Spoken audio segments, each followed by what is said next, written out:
Are we live, man? We're live. Okay.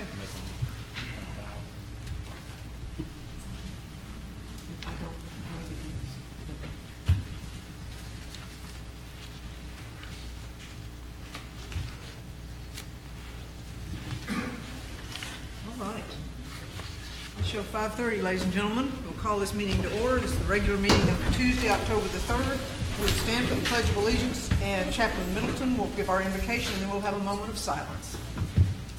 I pledge allegiance to the flag of the United States of America and to the republic for which it stands, one nation, under God, indivisible, with liberty and justice for all. Let's pray.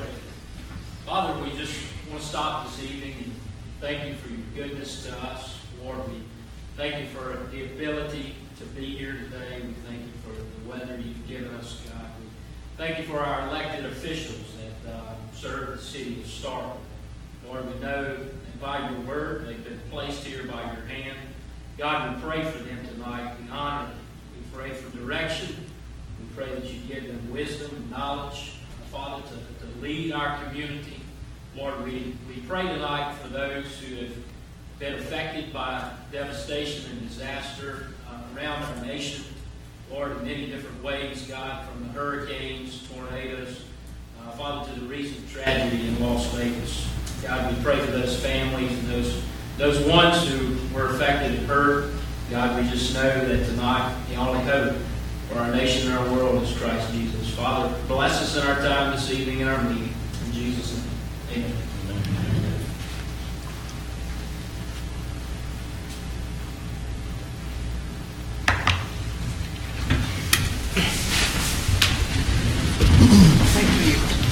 Thank you all for being here this evening. We now go into approving the official agenda, and we'll start with the consent agenda. Does anyone have anything? Well, I'll tell you what, let me say, first of all, there are two items that we'll need to remove from the agenda. They're under Mayor's business. Item 9D and 9E. They were originally planned for consent, but there were some details of the contract that needed to be worked out that we thought had been hammered out and were not. So we'll remove D and E, please, from the agenda in their entirety. Any other changes to the consent agenda? Alderman Walker. I'd like to place item 9J on consent. 9J is the consideration of the approval of proposal of Farmer Morgan. Yes. Okay. Any objection? Any objection? Seeing none, that will go on the consent agenda. Any other? I'd like to place item 10B on consent. 10B is the professional services of Dahlhoff Thomas Studio. Do we have any objections to item 10B going on the consent agenda? Seeing no objections, that one will go on the consent agenda. Any further changes? That's all. Okay. Anyone else have any changes to the consent agenda? All right. If none, then I would entertain a motion to approve the consent agenda. So moved. I have a motion from Alderman Little. Do I have a second? Second. Second from Alderman Carver. Any discussion? All in favor? Aye. Opposed? Motion carries. Consent agenda is approved. I need approval of the official agenda. Do we have any changes to the official agenda? I need a motion to approve the official agenda. So moved. I have a motion from Alderman Walker. Do I have a second? Second. Second from from Vice Mayor Perkins. Any discussion? All in favor? Aye. Opposed? Motion carries. We have approval of the agenda with the consent agenda as stipulated. I will now read the consent agenda. So proud I remembered early. Item 4, consideration of the minutes of the September 1, 2017 meeting of the Mayor and Board of Aldermen of the City of Starkville, Mississippi. Consideration of the minutes of September 5, 2017 meeting of the Mayor and Board of Aldermen of the City of Starkville, Mississippi. Under Mayor's business, 9A is consideration of the acceptance of the Starkville Convention and Visitor Bureau annual 2% budget for fiscal year 2017-2018. B, consideration of the acceptance of the OCEDA annual 2% budget for fiscal year 2017-2018. C is consideration of reappointing Jerry Toney to his second term as the city's representative to the Link Board for the 3-year term that expired September 30th, 2017. G, consideration of a special event request for the 2017 Pumpkin Palooza event with in-kind services. Under 11, Department Business, A, Airport. 1, request approval of the Keesling Aircraft Rental, let me read the ones that I have a C by them. J is consideration of approving the proposal of Farmer Morgan LLC, the sole submitter of the proposal to apply for the Tiger Grant, closing on October 16th, 2017. 10B is consideration of a professional service agreement with Dalhoff Thomas Studio for the Starkville Park and Recreation Master Plan implementation work.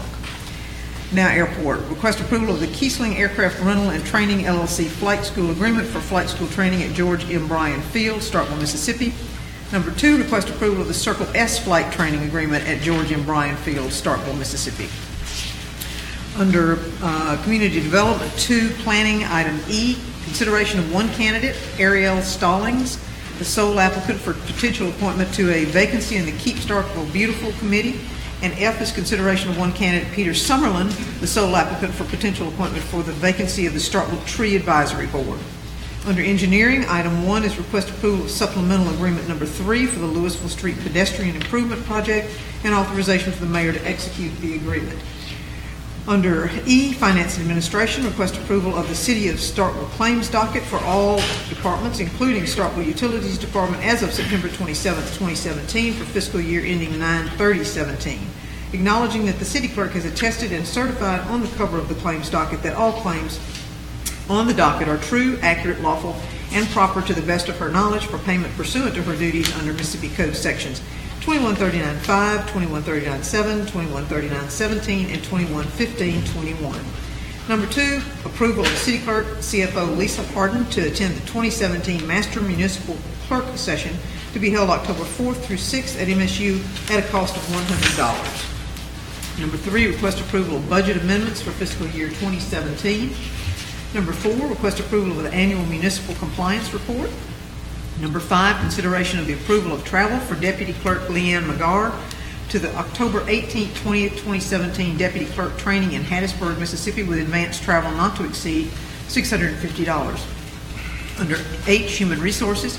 1, request authorization to change the employment status of Matthew Addy from temporary full-time to full-time. Number 2, request authorization to hire Emmanuel Moore as the building inspector in the Community Development Department.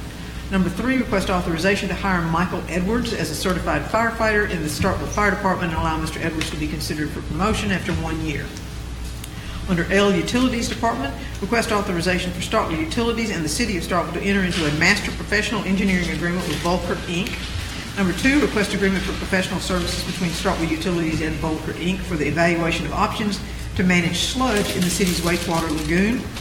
And number 3, request authorization for Robbie Gilliland to travel to Jackson, Tennessee to attend TVPPA Line Worker Underground Lab 4 on October 9th through the 13th, 2017 at a total cost not to exceed $1,672 with advanced travel approved. That concludes the consent agenda. And now we will go into announcements and comments. Under Mayor's comments, I have employee introductions, so I will do that. I believe we have several here tonight. First we'll start with firefighter. So Christian Twilley, Mr. Twilley, and the chief will come up. Christian Twilley is from Jacksonville, Florida, and attended Mississippi Gulf Coast Community College. He is a former firefighter with the Starkville Fire Department. Before returning to SFD, Christian was employed with Tony's Brick Oven and Half Shell Oyster House. Christian enjoys spending time with family and friends as well as fishing and football. Welcome back.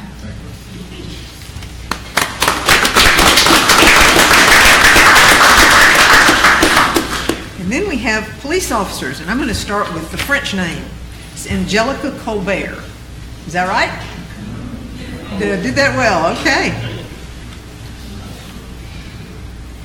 Angelica is originally from Austell, Georgia, but she grew up in West Point. She's currently a junior at Mississippi State University, where she is majoring in criminology. Angelica previously worked as an attendant, is now serving in the Mississippi Army National Guard.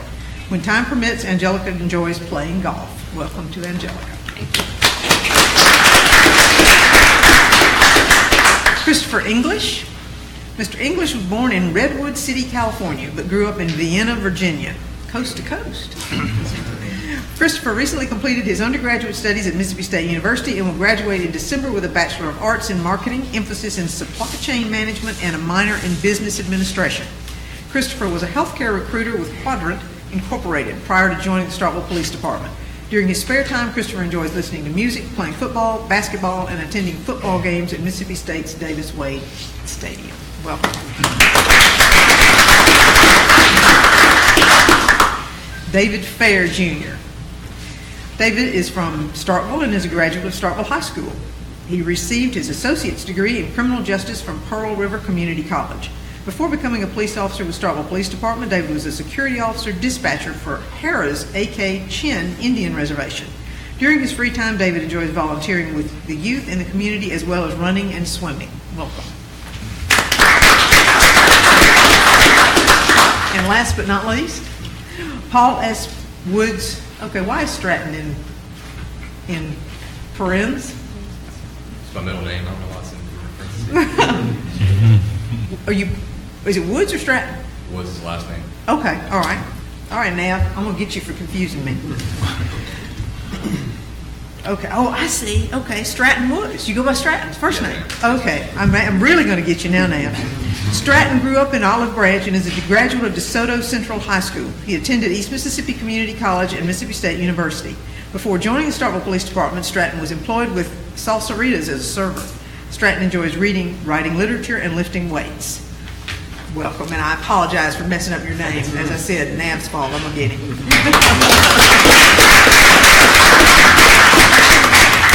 Welcome, all of you. Thank you. Thank you.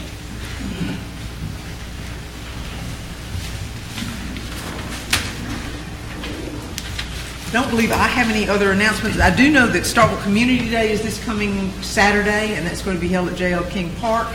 I think there's a 5K run early. I don't have the details on it, but I know there's stuff going on this weekend. So I will make that little announcement and yield to the board. And I know the Vice Mayor. Do you want to start, Vice Mayor? Okay. Mayor, just want to take a few minutes. I'm not going to talk for 30 minutes tonight, but just allow me for a few minutes of personal privilege in here. Good evening to everybody. I think I'm not spoken to. I want to take this moment to make a presentation, and in making this presentation, Mr. Clemens, this one, oh yeah, sounds good, sounds good. I want to make this presentation, Mayor. Mr. Attorney, how are you this evening? I'm well, how are you? Great, doing great. To this distinguished board, a great group here I'm working with this evening, to our Honorable Police Chief, to all of you who are assembled here this evening, and to all of you who are joining us live. Such a great evening to be a Starkvillian. So I want to take this moment of personal privilege. I have been thinking about this for some time, and I want to present a plaque to someone, and just want to recognize this person for their service. And I have been thinking about it to an extent that I, Mayor, paid for it from my personal funds. So this very good from the Vice Mayor. So without taking much more time, I am going to read the plaque and present the plaque, and we're going to, with the Mayor's permission, to give the recipient at least 2 and not more than 3 minutes to at least acknowledge the plaque. So let's see what this plaque says. This plaque is real. You like this, Mayor?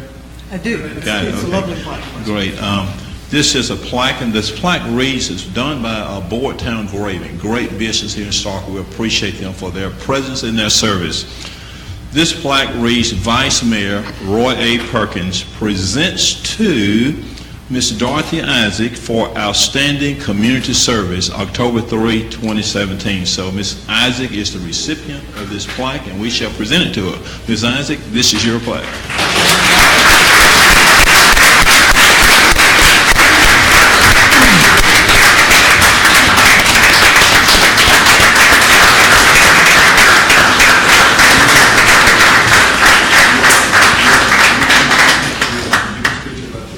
Okay, I I just don't know what to say, and you know I'm not one that don't have words to say. But I would just like to thank you to my alderman, to my vice mayor, and most of all my friends. We've been friends for a long time. And you know, when you can disagree and agree and disagree again and get mad, and then you go back to being a good friend. This is just a surprise. I want to cry, but I'm scared. Because if I get to crying, I may cry forever. I'm so... Thank you. All I can say is thank you, and thank you, board, for letting Roy do that. I just can't say too much. I really can't. Thank y'all. I might start to crying, but thank you.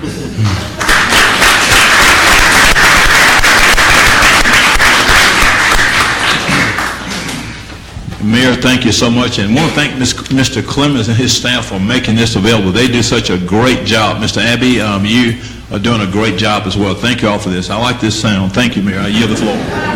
You're welcome, Vice Mayor. Let's make sure that gets cut off. All right. While you have the floor, was anything further from comments from you? Okay. All right. Thank you, Vice Mayor. All right. Anyone else? Mayor, if I could be recognized. Certainly. I did want to take a moment tonight and thank my colleagues on the board and thank the citizens, City of Starkville, the department heads, the love and prayers, the text messages, the emails, the letters, and support this past week and the death of my father and his long battle with cancer. Has been incredibly uplifting to me. It's meant a lot, and I just wanted to make it very clear tonight how much I love this city and how much of a family you all are to me. I felt like I needed to say something, and 5 years ago, a young guy here in Starkville, I felt like I had a moment when my father was first diagnosed that I needed to leave, and I needed to go back where I was raised, Ocean Springs, Mississippi. And I tried to go back, and there were people here that said, no, this is where you need to be. And of course I met this good-looking brunette that kept me up here, my wife, but I told myself when I decided to stay that I was going to get as involved as I could here in Starkville, and I did that, and it actually led me here. And I did that because I wanted to stay busy and I wanted to be around good people, and I knew I needed to do that in order to be away from home during my father's suffering. And I actually initially got involved. The first thing I did was officiating basketball at the First Methodist Church, the Little League basketball. One of the first people I met when I was officiating was Alderman Walker.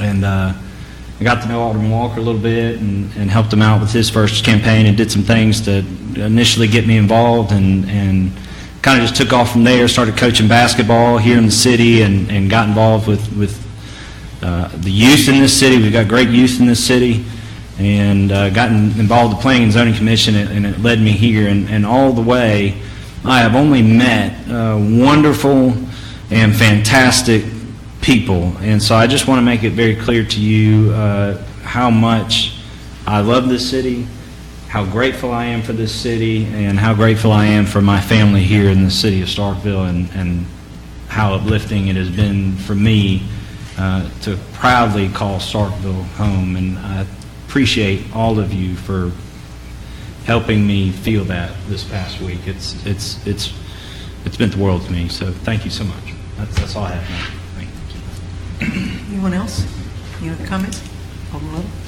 I'd just like to wish the chief happy birthday and recognize him tonight. If anyone hasn't had a chance before he leaves tonight, shake his hand and wish him a happy birthday. Hope everything goes good for you tonight. He's looking for a birthday present. There's no other place you'd rather be than sitting here with us on your birthday.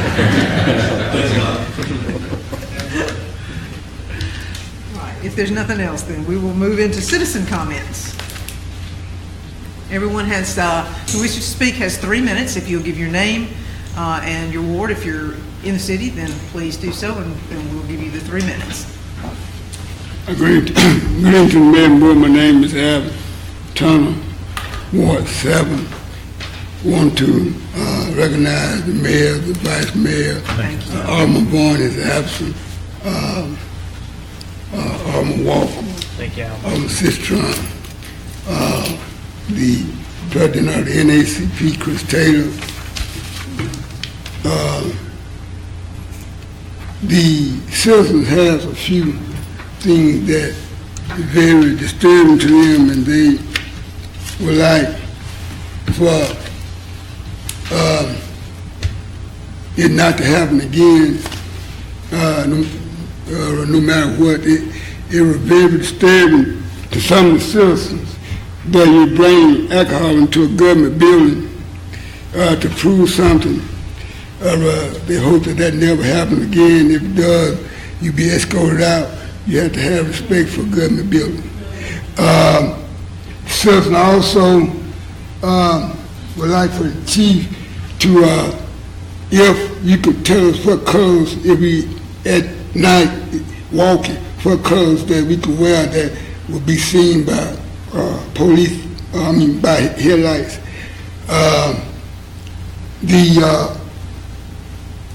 Also, I was told that the stretch from Poorhouse Road to Old Highway 82, Poorhouse Road and Old Highway 12 is dark after you pass Poorhouse Road. And those are some concerns that the people want me to bring. Thank you, Mr. Turner. Anyone else who'd like to take time for citizen comments? Anyone else? Ms. Dorothy? Okay. Yeah, I don't have no business time. I'm coming. Okay. And I really thank Al for saying this for me. Now, I want him to pull his head off in a public place among women, because you're not supposed to have your heads on in a public place, but that's all right. But I can't, I want to cry still. I do. I still want to cry, and I just thank you all. You know, I thank everybody for what you do for me, and I'm going to thank you for what you're going to do for me. Board, I just want y'all to know, and that's everybody. I don't include nobody different names, you know, the board. Y'all all mine. I can't vote for you on one account, but I can vote for my alderman and tell him who I'm going to do. But I came tonight to say that I was looking in the paper about the annex study, you know, and I'm a little concerned about it. And the reason I'm concerned about it, we're going out to some areas out there. We got Sunset we got to consider. We got to consider a whole lot of areas. I know we got a whole lot to do and a whole lot of research to do. And this Slaughter Associates that's doing the study, what's wrong with the Golden Triangle? We may not get along, but we're going to pray and bite each other and go on, because that's for our city. You know, and we got to do, when we was elected, what we said, we would stand up and do what we have to do. And just like the Pledge of Allegiance say, I pledge allegiance. And I mean, when I pledge allegiance to the city of Starkville. That's what I pledge allegiance to. I'm a force, I'm a fight, then I'm a love. You know, but that's God's way of doing something. But annex study, let's do it right. Let's bring in this cowbell. I don't know how long cowbell been out here. I didn't do that research. But I know that we have had people to come and ask, how come we can't be connected onto the city on that side? I don't know. I just tell them what I know, and that's it, and I go on, you know. But I do try to come in with a good study and see what we can do. So please, when we consider this, let's consider going out there to these sections that have been out there for a long time, and they need to be annexed into the city. Let's remember that. Please, let's remember that. Take it into consideration. And another thing that I would just like to say while I'm up here, we got a good thing going on. Mr. Man, you're a good mayor. So I must say that, you know. Now, I used to tell Walker that too. You're a good mayor. Now, sometimes, you know, I choose you, but, you know, you take it and you smile and you go and say, Miss Dorothy, that's all right. So do the right thing. Let's do the right thing about this annexation. If we're going to bring some in, cowbell, and they close their road to blackjack, I don't want that. I don't need that. I really don't. I don't need that. But let's do what's right for the city of Starkville. Thank you for your attention. Most of all, I love you all, and as I sign off tonight, good night. Thank you, Ms. Thank Isaac. y'all so much. Thank you, Ms. Isaac. And again, thank you for I love you. Love you too, Dorothy. Thank you. Love you too. All right, do we have any other citizen comments? Seeing none, we'll move along to the public hearing. We have no public appearances tonight, so we have a public hearing. The first on the list is the second public hearing on the repeal of the Administrative Adjudicative Hearing Ordinance 2008-01, Code of Ordinances of the City of Starkville, Chapter 82, Article 6, Section 82, 141, et sec, in its entirety. I'll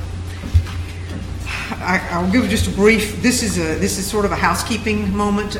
We were for a while we had an administrative hearing officer who handled things like code violations such as overgrown lots and some issues that were dog ordinances, animal control, that sort of thing.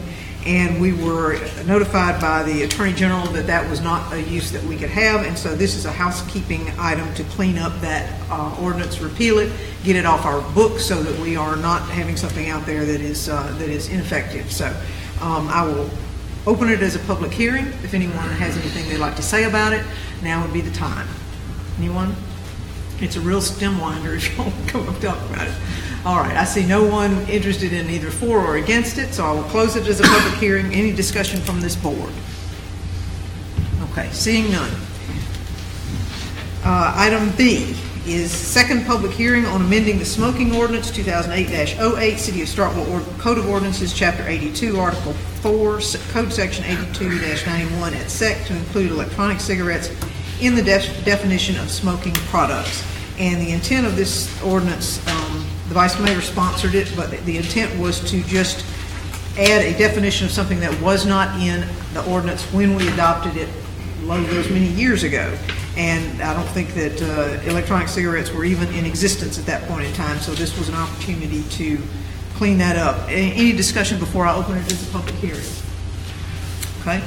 I will open it as a public hearing. Those who are in favor will give you 15 minutes. Those against will give you 15 minutes, and I will start the clock. So who would like to come speak in favor? In favor. In favor. In favor. In favor of the okay. Clearly you are not in favor. So if I have no one in favor, then we will, okay, we do have someone. Yes, ma'am. If you would come forward and give your name, please. Hi, good evening. My name is Allison Tiffin, and I live in Starkville, Mississippi. Mayor Spruill and members of the board. As a representative of the American Cancer Society and on behalf of our sister organization, the American Cancer Society Cancer Action Network, and really as a longtime resident of Starkville, Mississippi, I'm here to voice my support of amending the Starkville Smoke-Free Ordinance to include electronic cigarettes. But before I go really any further, I want to commend you all for continuing to put public health first and taking this common sense step forward. While I am supporting the amendments, I would like to encourage you to remove the term and definition of alternative nicotine product. In smoke-free laws, the American Cancer Society recommends defining e-cigarettes and including e-cigarettes in the definition of smoking. In short, we're recommending a more comprehensive definition of smoking to include all smoking products, which would include adding the term and definition of electronic cigarette to the definition of smoking. And I actually sent an email to all of you. I hope you all received it and had a chance to actually take a look at that and those definitions.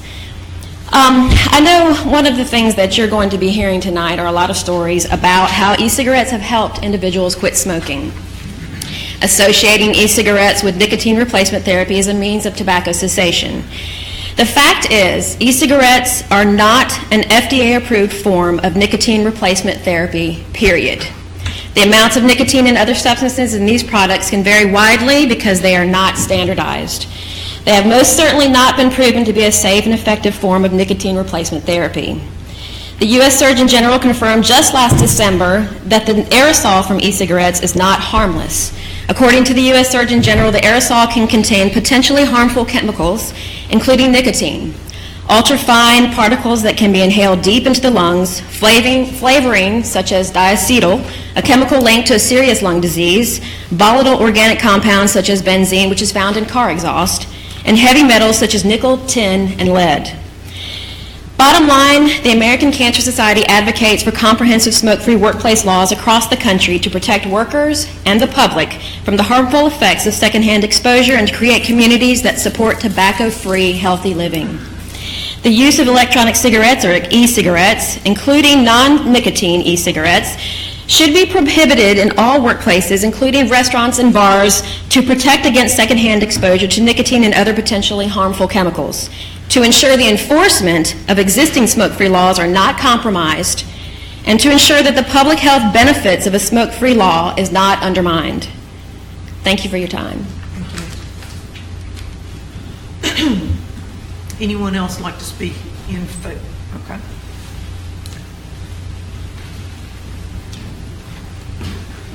Hi, my name is Robert McMillan, and I live in Ward 7. And I was involved with the original effort with the Vice Mayor, and I believe you were the administrative officer then when we passed our smoke-free ordinance.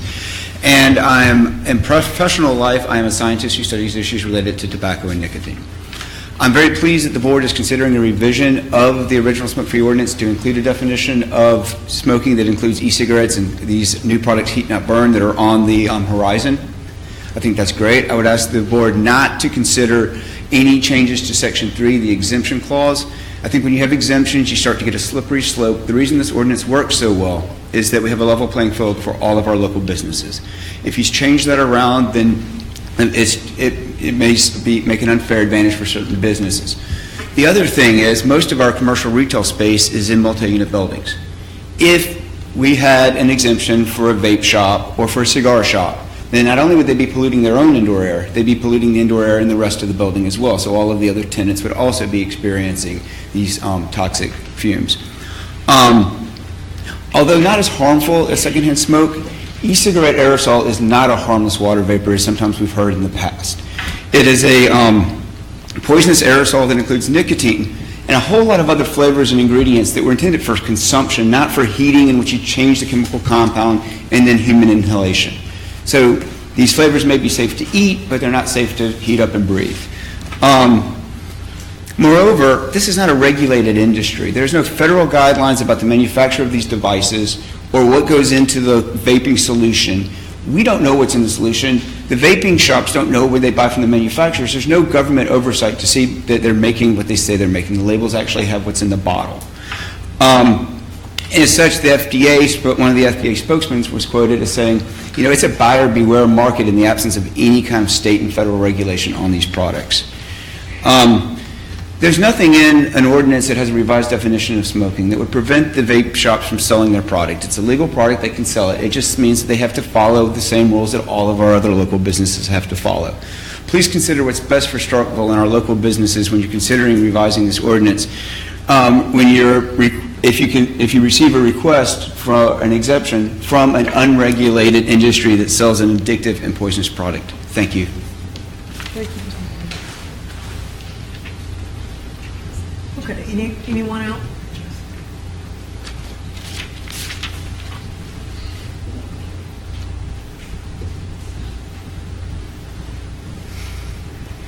Good evening. My name is Yolanda Pruitt. And my name is Latoya Bledsoe. And we're representing the Mississippi Tobacco Free Coalition again to the mayor and vice mayor. We're basically here today just to talk about what the coalition is actually doing in the community of Starkville to educate on tobacco and secondhand smoke. As we know, a lot of children are starting to start smoking at the age of 13 now. That's the normal age that children start or say they've actually tried a cigarette. So basically what we do is we go into the schools and we have our RAP program and our Generation Free program, and we actually educate students on tobacco and secondhand smoke and how it affects them and how it affects their families. We also get them to serve as an advocate against tobacco and secondhand smoke to try to eliminate the initiation of tobacco. We also do secondhand smoke presentations and tobacco-free presentations without the community. We actually do that with our housing authority, and we also do it at different businesses and organizations, civic organizations throughout Starkville, just to help spread education and tobacco just to help spread awareness and education on tobacco and secondhand smoke. Thank you. Thank you. Anyone else like to speak in favor of the ordinance?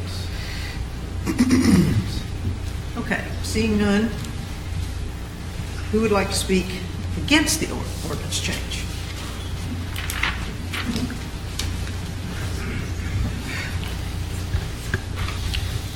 Mayor, Vice Mayor, Board, my name is Joseph Finfinger, owner of 1810 Vapors here in Starkville. Excuse me. Sent out a lot of data packets to you guys through email yesterday and this morning. I don't know if you all received them. Got copies here. Chief, happy birthday, by the way. If you want to distribute those out, stacks of each.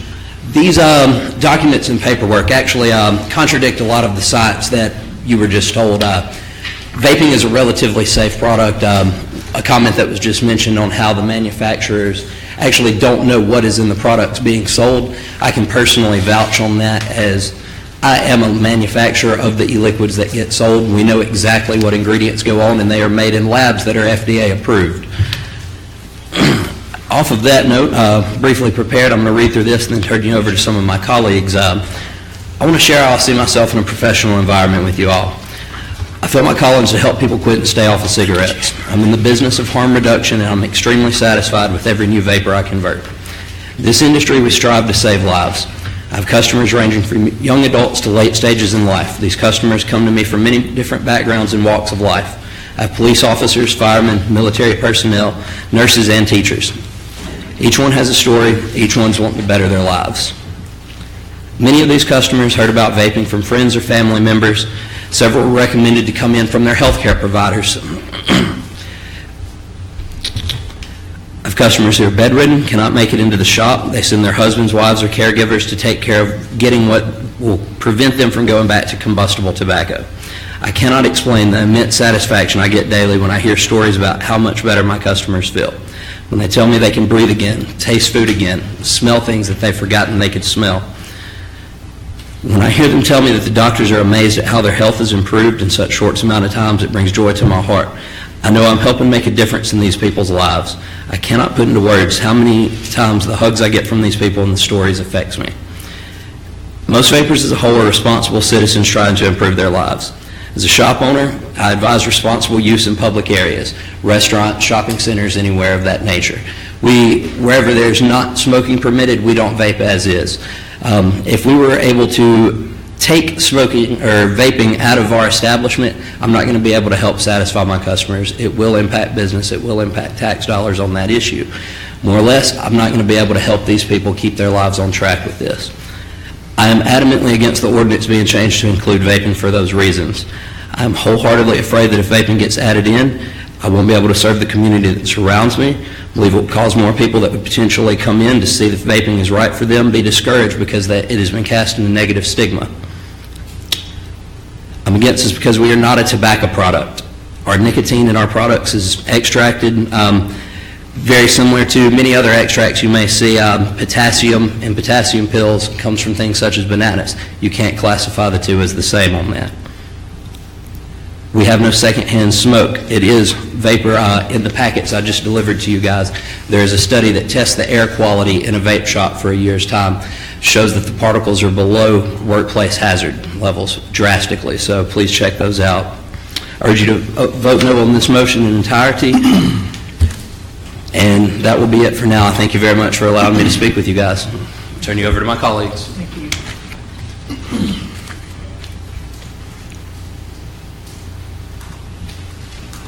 How are y'all doing tonight? Good, thank you. I appreciate y'all letting me speak with y'all. My name's Rob Roberts, and I actually live in Florence, Alabama. I have a store in Columbus, Mississippi, and as I told you last time, I see a couple of new faces here. I'm from Starkville, Mississippi, and this means a whole lot to me to drive here to be with y'all to help share this right here. And the things that y'all are considering are going to impact not only Starkville, all the Golden Triangle, all of Mississippi, and the South and the United States. This is a very big deal, what you're considering, so please do not take anything that you're considering lightly. We were told at the last meeting that we just simply didn't know enough about vaping, and I would like to think that we don't make laws over what we don't know. And the packets that you just received, there is a ton of information. And the emails that you got, I'm sure that there is links in there to click. There's more reading in there than anybody can. There's tons of reading in the information that you've got, and we tried to provide that. From the paper, we read that the city must work to protect public health. And the first thing that comes to mind on that is Mississippi has over 23% of the population of Mississippi is a tobacco smoker. That is unbelievable right there. That is the 6th highest in the nation. So anything that you do to inhibit someone getting to the vapor product is just detrimental to health. And as I told you last time, I lost my wife in 2006 to cancer. And I know what you feeling there, brother. Appreciate you. It's a very big deal. It is not one to be taken lightly. And I'm very serious about that. Cigarettes are just absolutely the worst thing. We all agree that that has to go. We heard that vaping was invented by Big Tobacco to get your children addicted to nicotine. That is wholly false. You have a piece of paper there. One quick Google search will show you that Mr. Han Lick was a pharmacist in China that invented what we have now, the modern vaping tools that we use. There was a line in the paper that this rule has come about, and I'm paraphrasing here, who might be having dinner somewhere and someone next to them who wants to vape. Well, that's not how the law reads. That's not how this ordinance reads. And if that's what you want it to say, then maybe that's what it should say.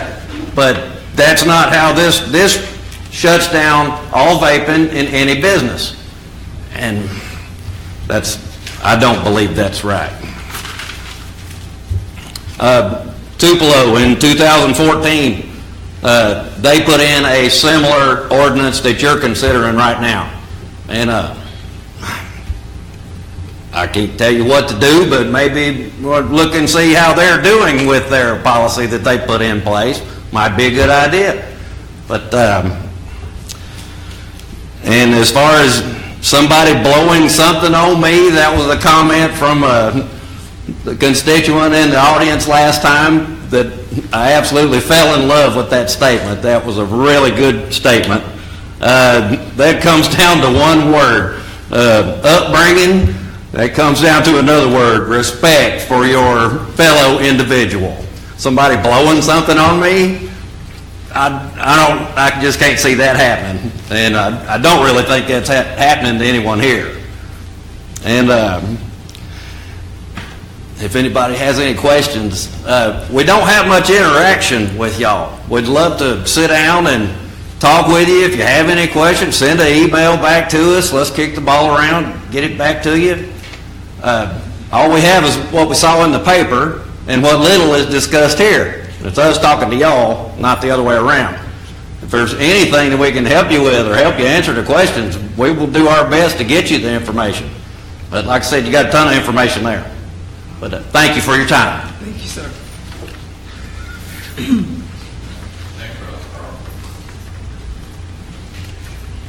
Honorable Mayor, distinguished board members, good evening, and thank you so much for the opportunity to address everybody this evening. My name is Bill Wickstrom, and before I get into this, my concern over your vaping ban, a little bit about me. I am a decorated combat veteran. I served 20 years in the U.S. Army. I'm also a small business owner. I'm a graduate from USM, from the College of Business. I've done everything along the lines to protect and defend the nation. I love seeing us having the opportunity there to pay our respects to our flag as well as to our fellow citizens. That being said, you will hear a lot of things about what vaping is and what vaping isn't. And I want to preface everything with a personal story. I was still smoking while in combat in Iraq in 2005, 2006. I served in the invasion of Iraq in 2003. I went back in 2005 I was there in 08, 09, and 2010. And I came back from that, retired out, and then went into USM.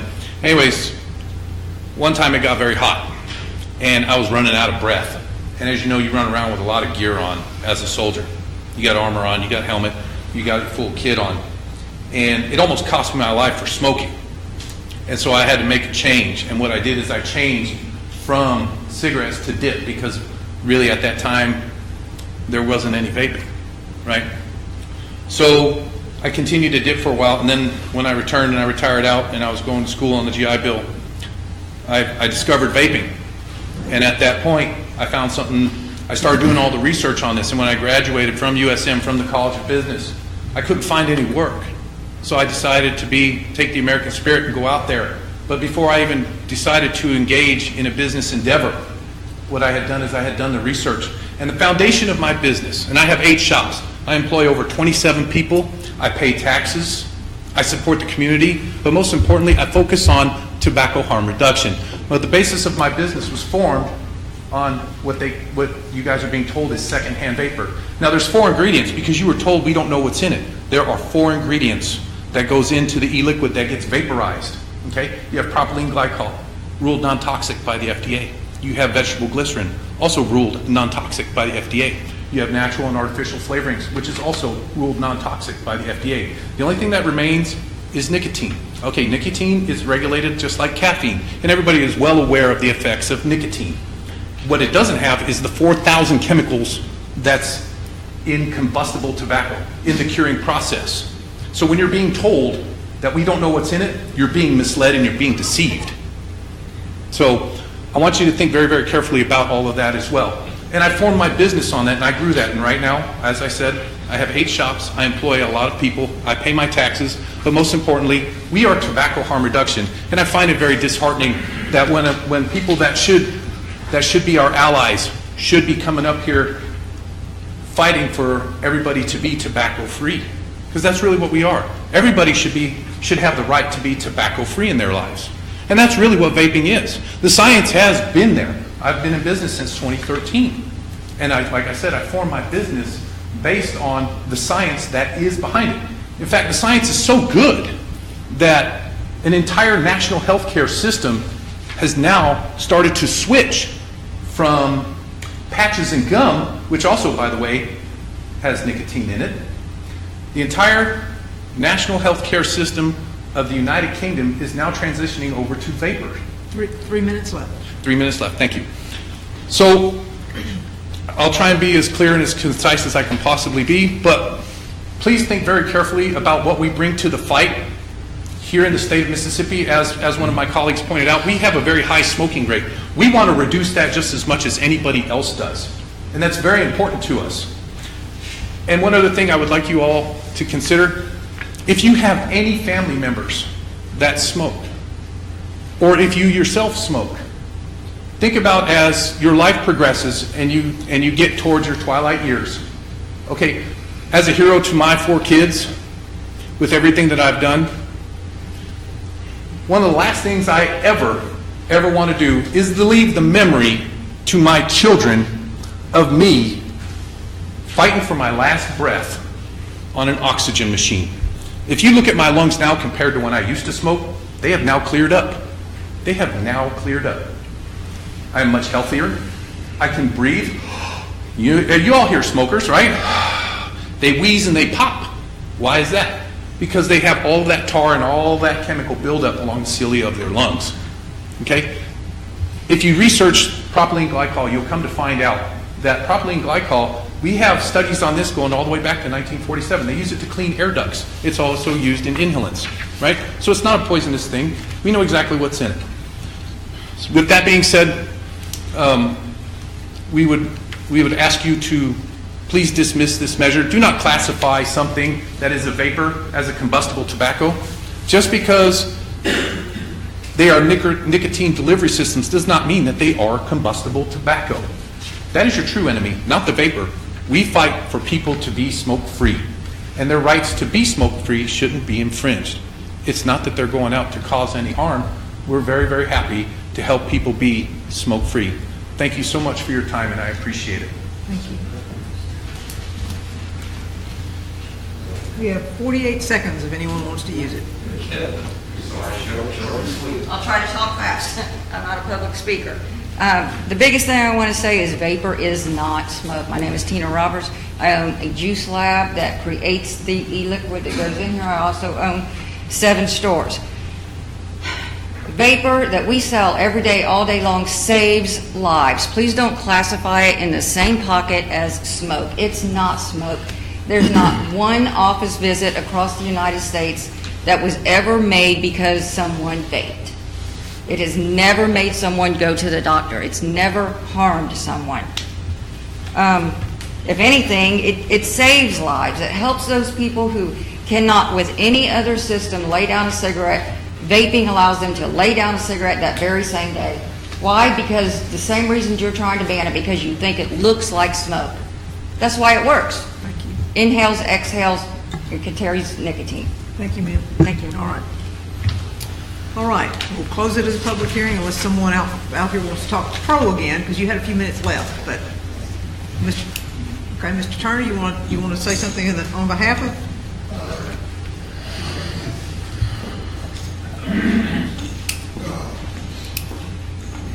A few years ago, I used to smoke, and until the doctor told me he's here to spell me along. Told me I could quit smoking. Went back, he said that the spot was gone.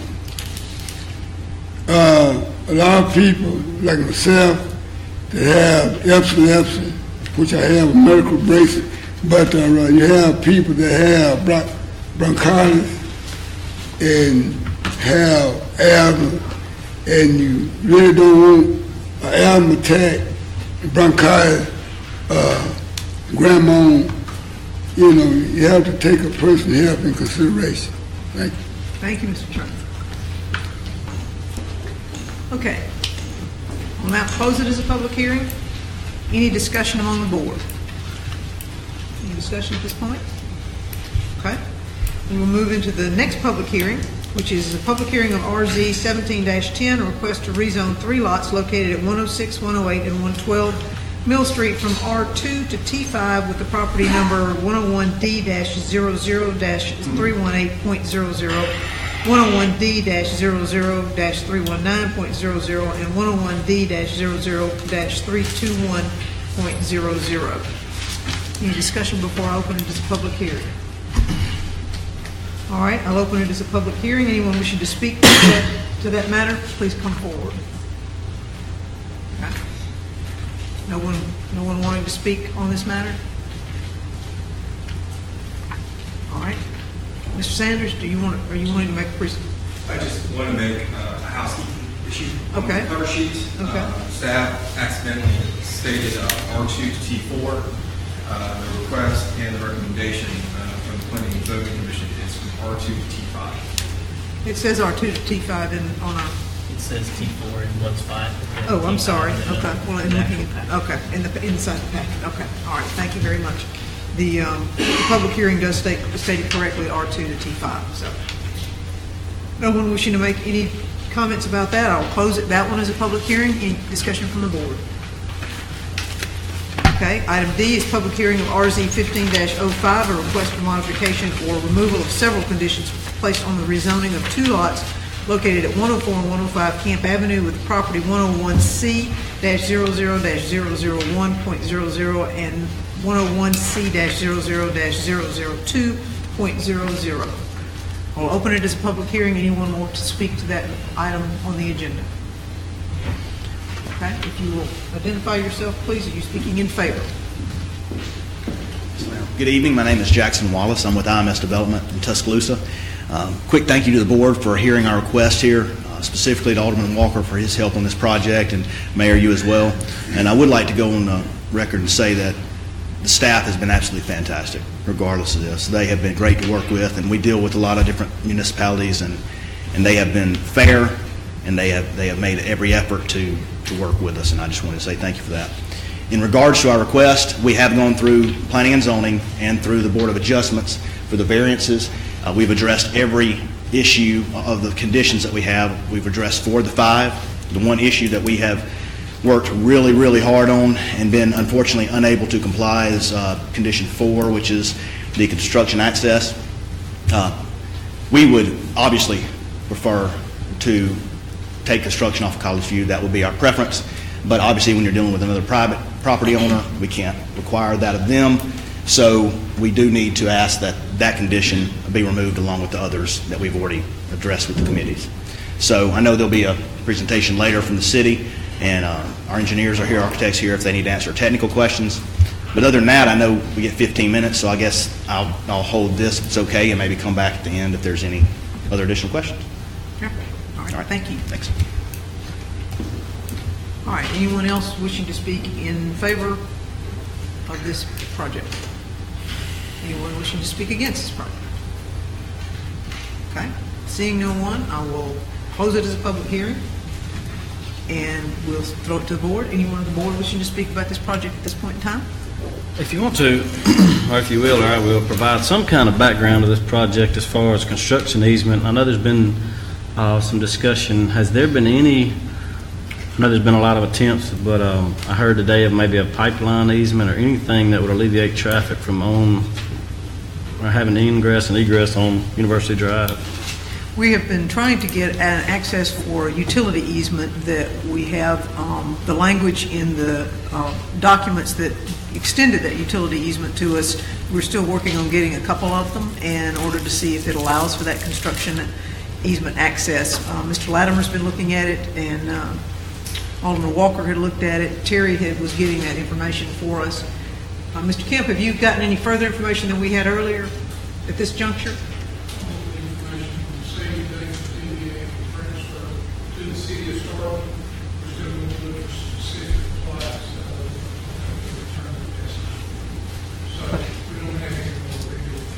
Nothing further than what we've had. So, and at this point in time, and I'll tell you what, I'll let Attorney Latimer speak to it. At this point in time, I don't believe we have enough to ensure that construction access would be appropriate, but I'll let you speak to it. No, I couldn't say it better, Mayor. I mean, that's where we sit right now. Alderman Carver said there's no proof of authority for the city to grant construction access on the easement territory.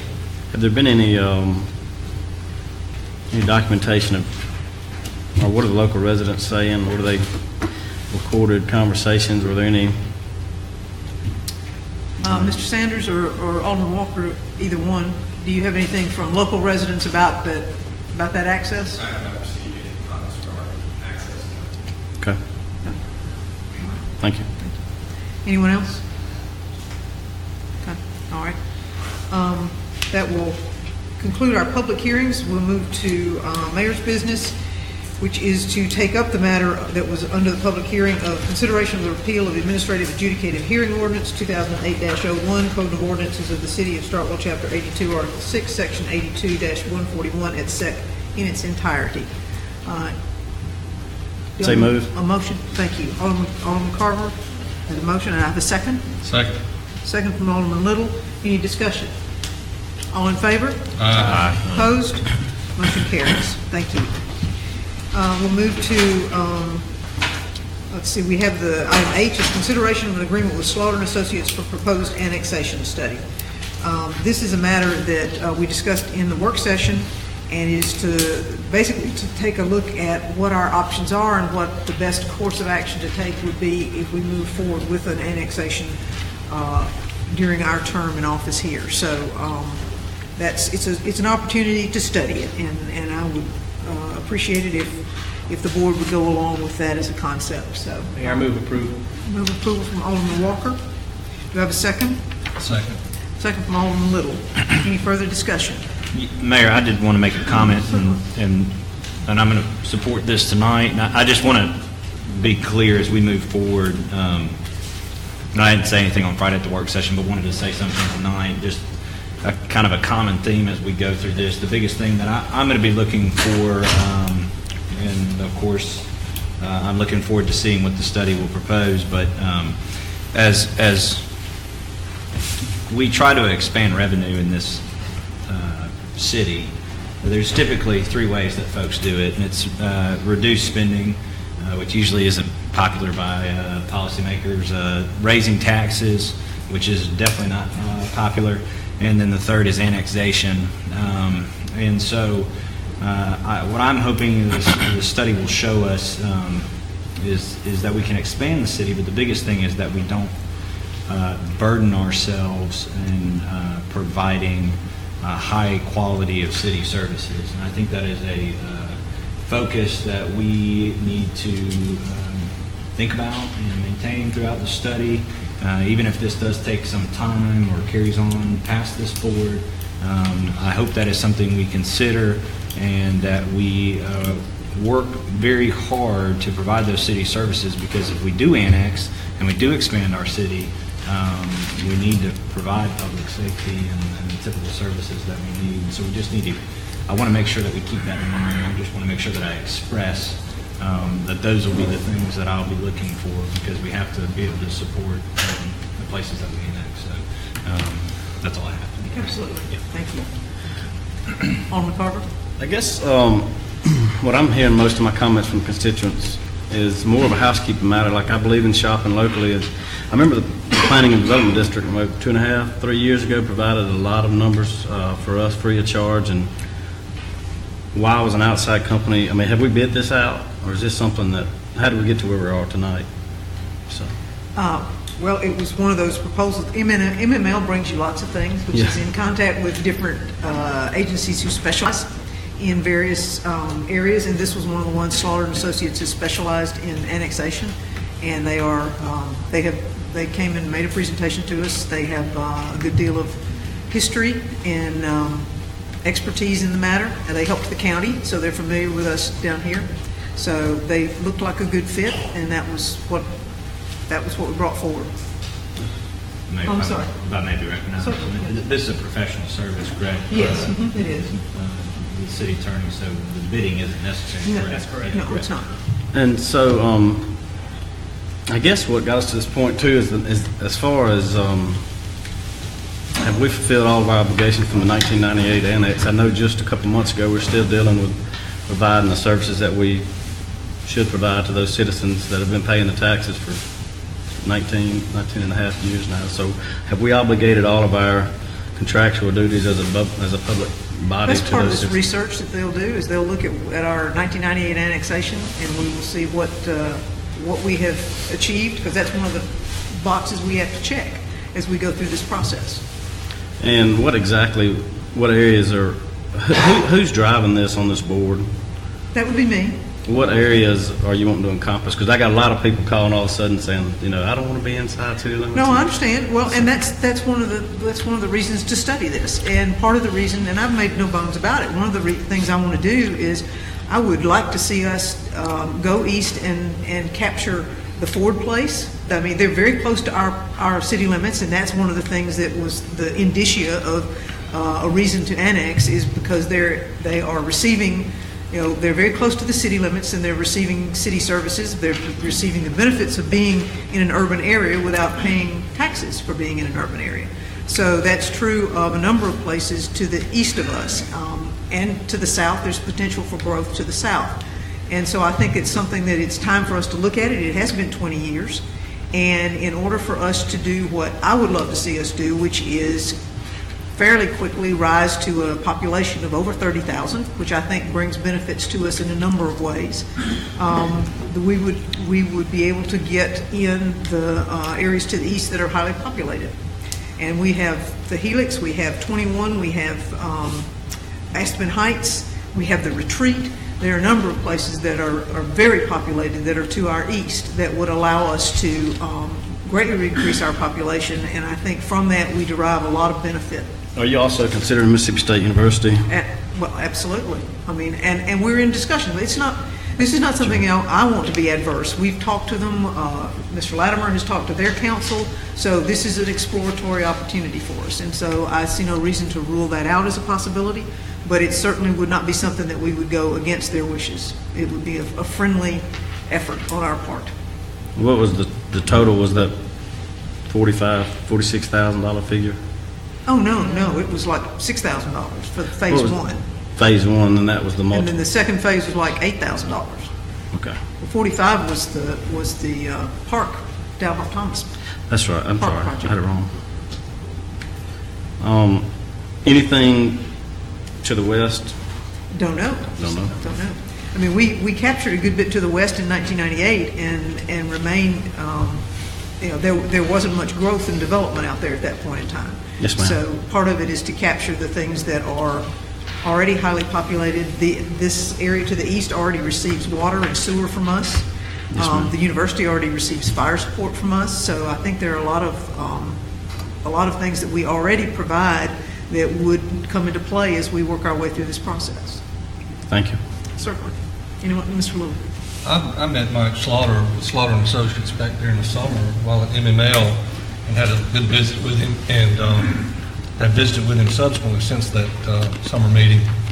I believe these guys are very capable of doing a study, and we need to keep in mind that it's just a study, and we're not about to go annex anyone at this point. And let's see, we have ideas. I think each one has ideas where growth is likely to take place or is taking place right now. But they're the professionals, and I'm going to defer to them. It's going to have to make sense to me. We're going to be able to afford it. And I'm totally against a land grab. I think everybody sitting here would be against that. They tried that back in '98, trying to reach out to the bypass to cover that area, thinking potential growth, and it's 20 years later.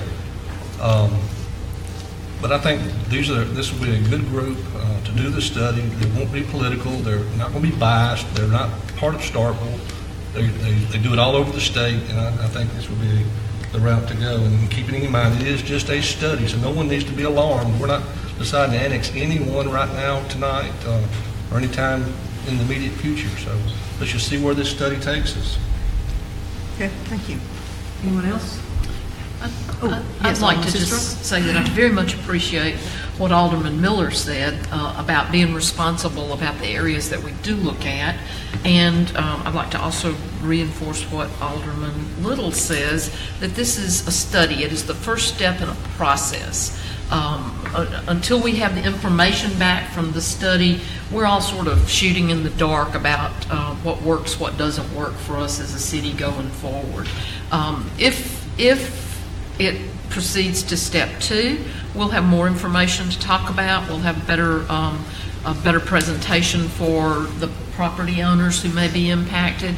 And if we decide to make the annexation, that is still not the end of the process, because those people who are being annexed will have an opportunity to take step 3 if they're opposed to annexation. Okay, thank you, ma'am. Anyone else? Any further discussion? All right, I have a motion and a second. No further discussion? All in favor? Aye. Opposed? Nay. Nay. Okay, Alderman Carver and Vice Mayor Perkins, or nays. So by vote of 4-2, the motion carries. Okay, I is consideration of authorizing the mayor to sign the certificate of substantial completion for the construction of the Starkville Police Department building renovation. We have reached a point, I believe, where it is time for us to get the police into the building. So just to make sure Alderman Carver knows, I put this on the agenda because I do believe that it is time for them to get in the building. They have, it's sitting there vacant. They're paying $1,500 a month in rent to someone else, and they're paying utilities to someone else. This would put them in that building. I believe that it is purely functional, and the only thing holding us up is some issue with water in the basement, which I believe Mr. Latimer has indicated is a separate issue. So I have brought this forward, hoping that the board would likewise consider it time to get the police in this building. So, Alderman Carter. I believe that the police will occupy the building in the very near future, and I told all the officers are there and the ones that are calling me now, it's going to happen. When we paid all that money last meeting with Mr. Pritchard, what were his final recommendations, and have we completed those, or where are we at on that process? He has done his drillings and his work, and we have a report from him. Unfortunately, he's on vacation right now. So Mr. Allen is here, and if you are interested in that report, we can pull it up.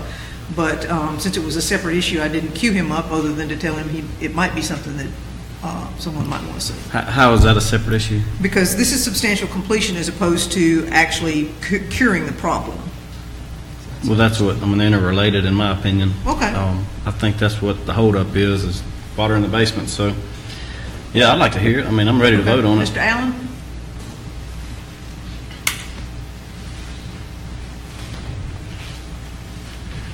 Good evening. Thomas Allen. Mayor, may I be recognized before he Just a begins? minute, Mr. Allen. Vice Mayor?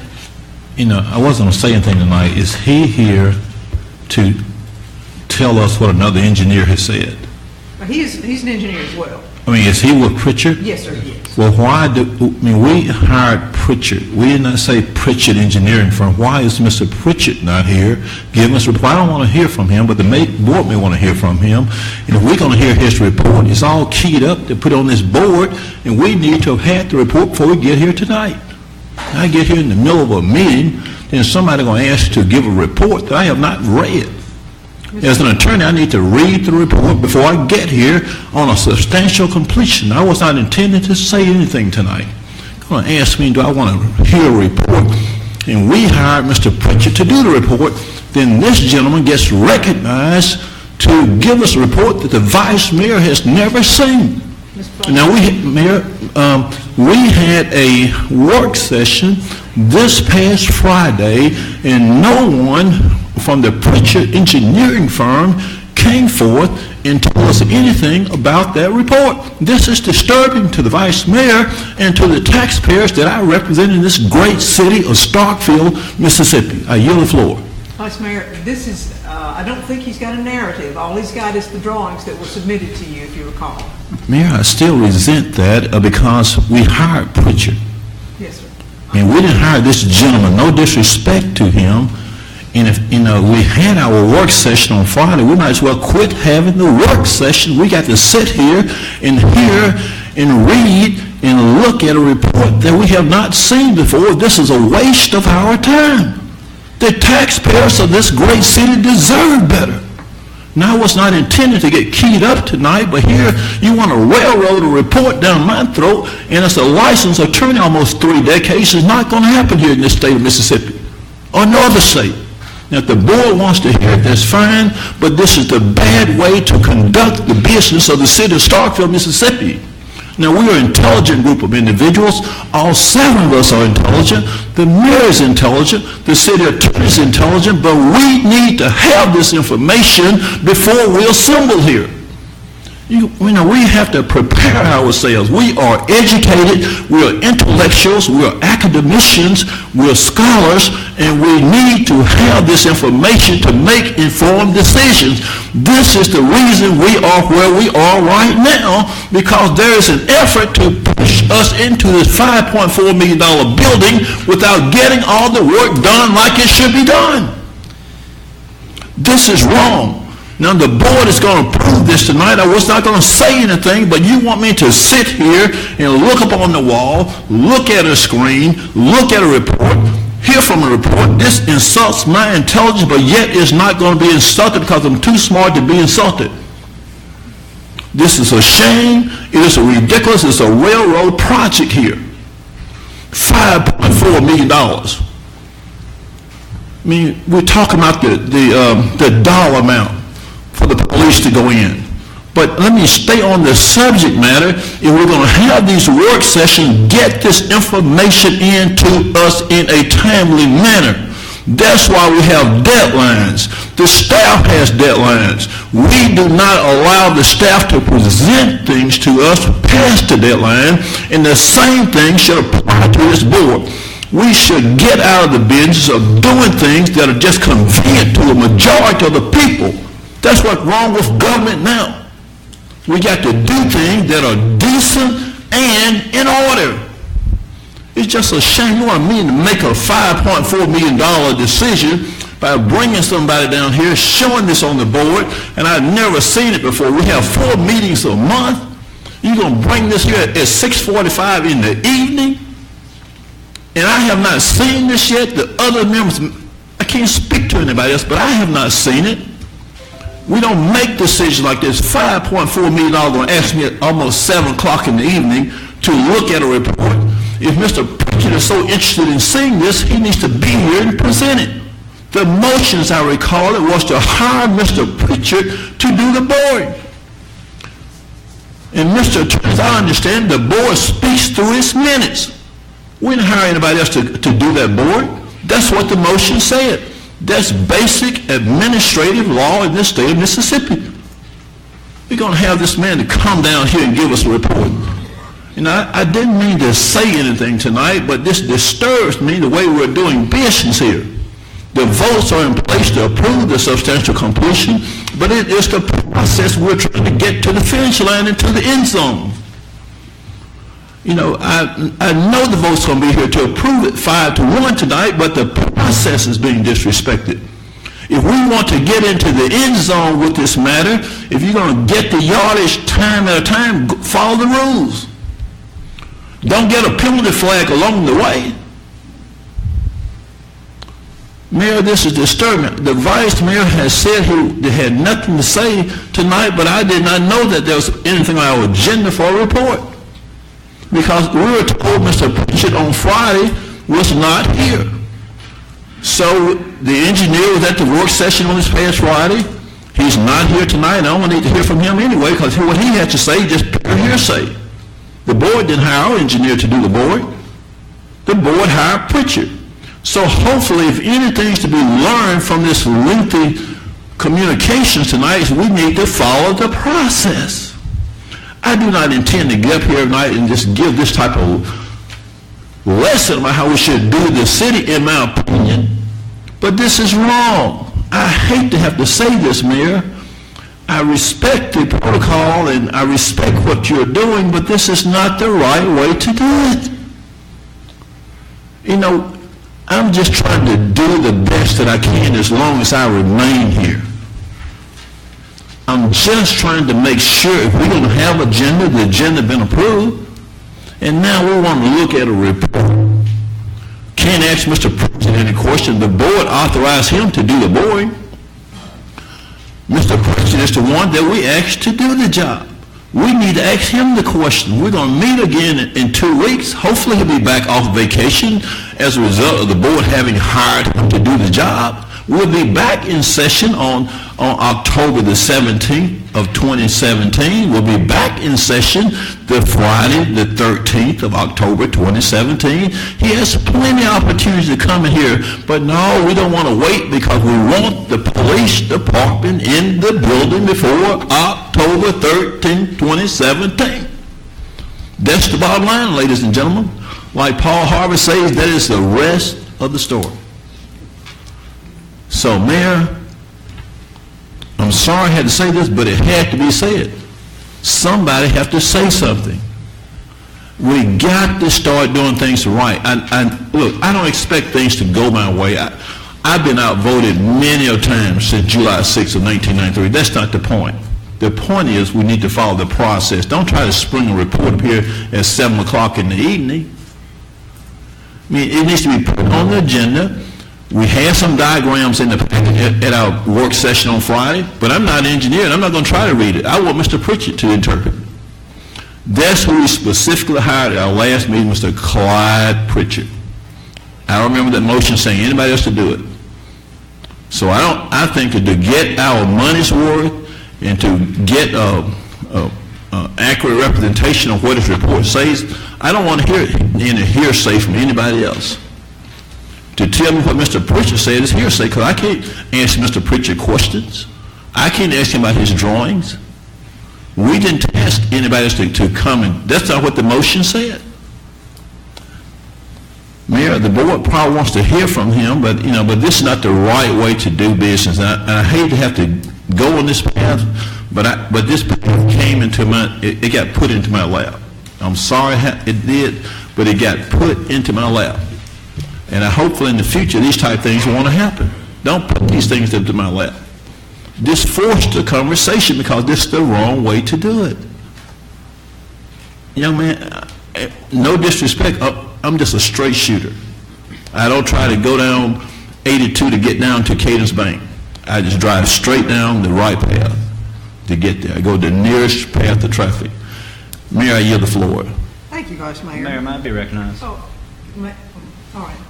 I'm going to take it up after you. Go ahead. Thank you. I would agree with your comments, Mayor, that these are two separate issues, although I think Alderman Carver has every right to ask the question in regards to what's going on in the basement, whether Mr. Pritchard is here or not, because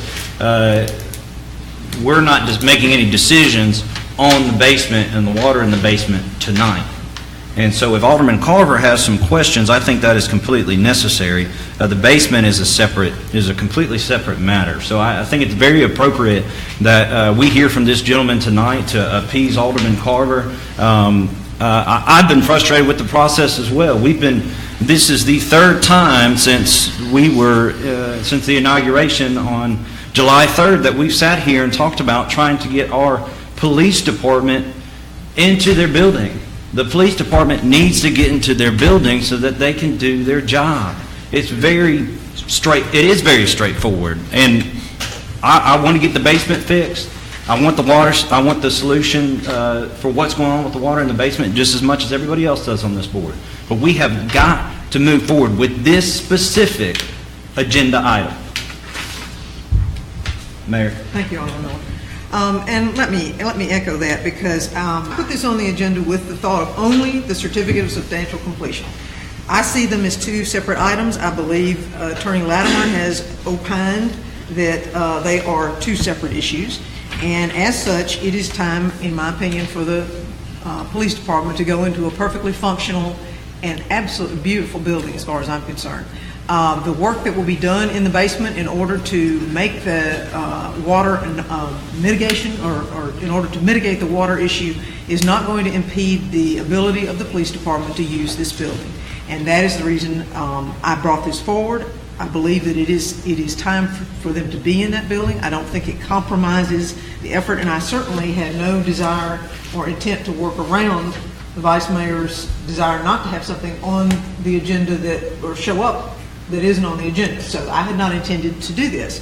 Mr. Allen was here to be supportive of Mr. Pritchard. I doubt Mr. Pritchard actually went out there and did those borings all himself, did he? Not himself. I didn't think so. But anyway, I asked Mr. Allen to be here so that in case there were questions, which Alderman Carver has, in which at this point I will yield to him to ask the questions of Mr. Allen.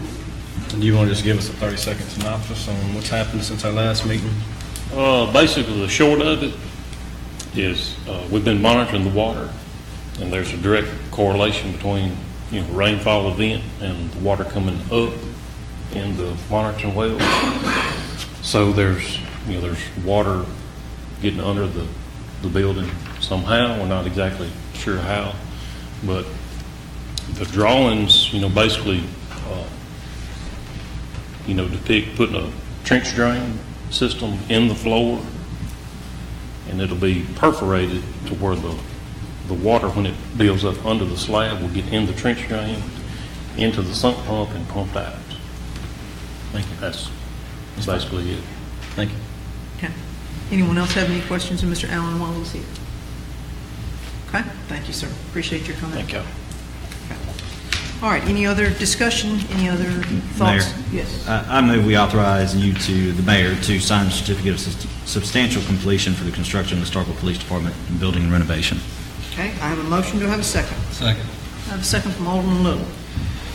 Any further discussion? All in favor? Aye. Opposed? Nay. Nay.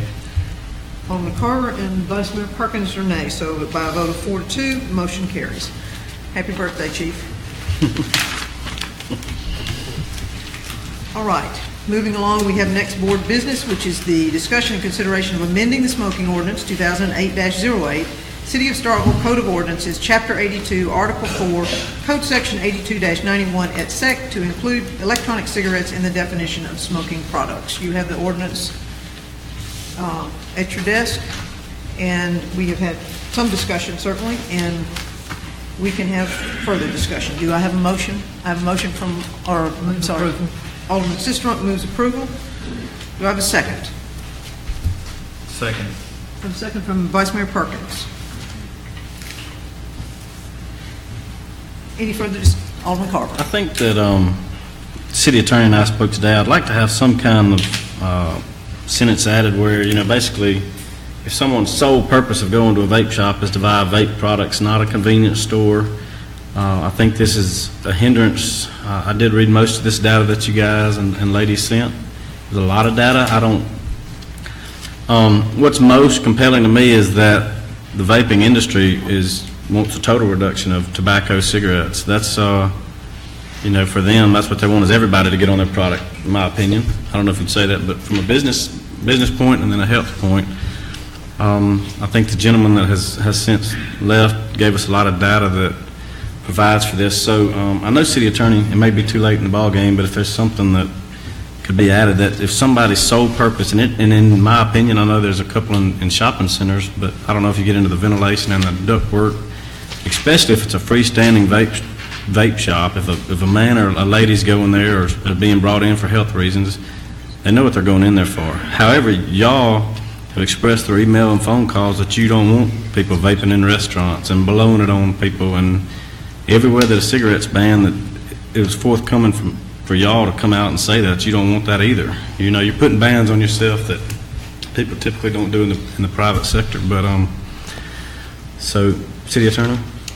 I do have an alternate draft based on your request, and there's an exclusion, and it would be number C under Section 3, and it would say any business engaged exclusively in the sale of smoking products would be excluded. Okay. Yeah. Alderman Sistrunk? I'm sorry, Alderman Carver, were you done? Ma'am? Were you done? Yes, ma'am. Okay. Alderman Sistrunk? I think that that's a substantial change from what we advertised to the public that would be talking about. And as a substantial change, I think it deserves a standalone set of public hearings and amendment to the ordinance. So much like the police department and the water issue are two separate issues, to me this is a separate issue, and I believe we should address what is before us tonight, and then come back at a later time if somebody wants to move that forward with something that is separate and different from the intent of the original ordinance. The original ordinance did not anticipate updated delivery systems, and that is all we're doing tonight. We did not set out to expand or change the ordinance in other ways. Thank you.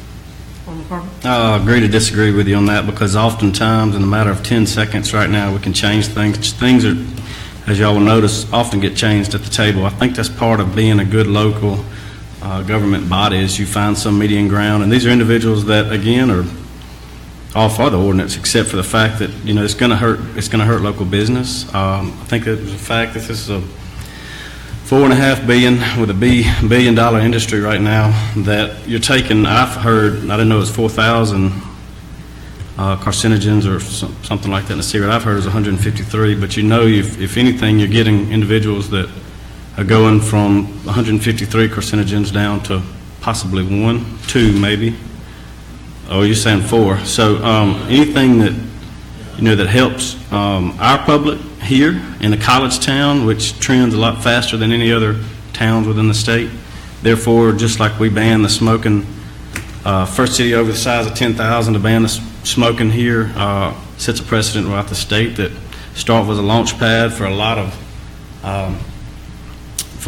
things that come out. I think we are a growth town. Since 2008, I've talked to a lot of municipalities, from the governor's office down, and we're one of the faster growing cities in the state. It's just part of the growth that we've experienced, and we're going to continue to experience. So, as one gentleman says, it's not just about Starkville. I think this is going to ripple out to the Golden Triangle. I think it'll ripple out to the statewide, and you know, what we do oftentimes sets a precedent, I know, for the state. So, if it passes the way it is, and oftentimes there's votes for that, then I'm going to vote against it, just for the fact that I think, my opinion, if a man or a gentleman or a lady is driving to a 1810 Vapors on Stark Road, which is in my ward, and they're going in there to buy a product and leave, I don't feel like I have the right to impede on their business. So, thank you.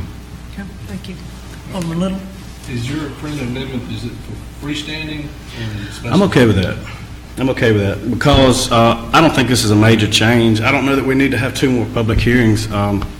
I will meet in the middle for that, saying that if it's within a shopping center, you could justify saying maybe that somehow the vape goes through the air system secondhand wise, but if it's a freestanding building, I don't understand why we're attacking that business, so, thank you. City Attorney, can you speak to, we have the discretion here, Alderman Sistrunk mentioned, working outside of the public hearing. It would fall within the board's discretion. I can say that, of course, the custom and practice is to have 2 public hearings before an ordinance is enacted. It has been the custom and practice over the last 8 years that if it is a substantive change found by the board to be a substantive change, to have at least 1 additional public hearing to address that substantive change. But whether or not a change is substantive is a fact-finding issue for the board. And to tag your point, Alderman Little, I do have an alternative draft that has an exclusion only for standalone smoke shops. So, Pass it to Carl, and you can read it or just, Sure, would you? It says, and this would be exempted, any business engaged exclusively in the sale of smoking products that is a standalone property and not adjoined or physically connected to another business. Also got the request to draft this, and so that's why this is handy tonight. I'd like make a motion to amend the previous motion. Go ahead. We've already got a motion and a second on the floor. Are you asking for a friendly amendment? Can't you amend the motion once it's on the floor? A friendly amendment, yes. Right? That's right, and if that friendly amendment is rejected, then you're locked into the original motion. Right. I'd like to reject it because I do believe it is a substantive change, and I do believe it's worthy of review and making sure that we've dotted all our I's, crossed all our T's, and that that this is better thought out than a one-sentence addition at the end of a month-long process. I do think that the time to have brought this up would have been earlier in the process, and it was not. Say move. I'm sorry? Can I make a motion to amend that motion to add what the city attorney read? Okay, you're the parliamentarian. You go with me on that one. He does have the right to make a motion. Yes, you do. Mayor, before you get I need a point of order. Vice Mayor? Mr. Attorney, this point of order to you. Tell me how this is going to be germane, because I'm fixing to exercise the statutory right I have. The statute under the ordinance requires an ordinance to be read upon the request of any member of the board prior to final passage. So, how is that going to flow procedurally if you're going to try to amend it? Because you're going to have to be able to read, that ordinance has to be reduced to writing. All ordinance has to be reduced to writing. So I'm exercising the statutory right here for the ordinance to be read in its entirety before it is voted on. And that statute allows me that right. So you can't accept that friendly amendment to that, because unless that is in writing for you to read, and it has to be read by the clerk under the statute. You're exactly right, Vice Mayor. It has been reduced to writing, and if you would request it to be read, I'll pass it to the clerk, and she can read the whole ordinance. No, but he's offering an amendment. No, you follow what I'm saying, lawyer? He's offering an amendment to the motion that's on the floor. Correct. And so do you want to read the original ordinance? No, the ordinance need to be read based upon as amended, because he's trying to amend that. Correct. Okay. And so the only thing that would be different would be 3C. Well, I haven't seen it. I want it read by the clerk on the statute. Okay. Read it. Let the clerk reads it. That's what the statute says.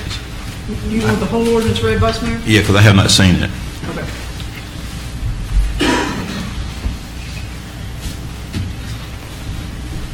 Mr. Attorney, we give them the statute on that so they'll have that in the future. If you cite that statute, I'm tracking under. I know by heart, but I think you need to advise your client.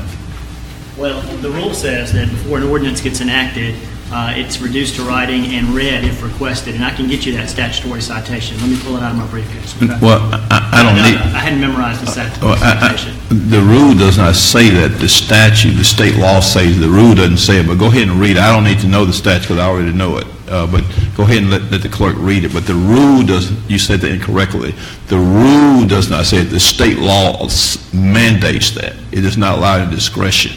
So since I have not seen the ordinance, I want the entire ordinance read so I can hear it. And so the clerk in the statute requires the clerk to read it. So I want the clerk to read the ordinance in its entirety from the first word to the end, And I'm doing this tonight because I have not seen the ordinance. So the law states, the law of the state of Mississippi that pertains to ordinances states that any member of the board may request for the ordinance to be read prior to final passage, and the ordinance has to be read by the clerk of the city. So I want the clerk to read it in its entirety. Yes, sir.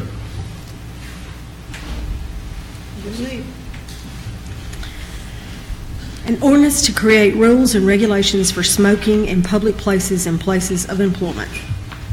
Whereas scientific studies have found that tobacco smoke is a major contributor to air pollution, and whereas scientific studies, including studies conducted by the Surgeon General of the United States, have shown that breathing secondhand smoke is a significant health hazard, and whereas the Mayor and Board of Aldermen find and declare that the purposes of this ordinance are to protect the public health and welfare of its citizens by prohibiting smoking in public places and places of employment.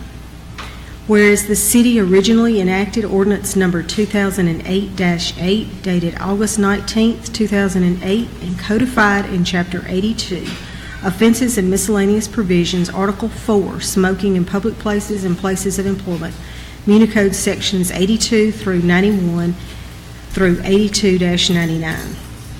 Whereas the original ordinance has achieved the stated goals, and the Mayor and Board of Aldermen wish to continue the prohibition of smoking in public places and places of employment with no provision for automatic repeal. And whereas since the original passage of the smoking ordinance, there have been technological changes to the ability to obtain nicotine byproducts that contribute negatively to the environment and have the same characteristics as secondhand smoke. Now therefore be it ordained by the Mayor and Board of Aldermen of the City of Starkville that the city's original smoking ordinance shall be amended as follows. Section 1, definitions. Airport area means any area within the secured fenced areas of the Starkville George M. Bryan Field located within the city limits of the City of Starkville.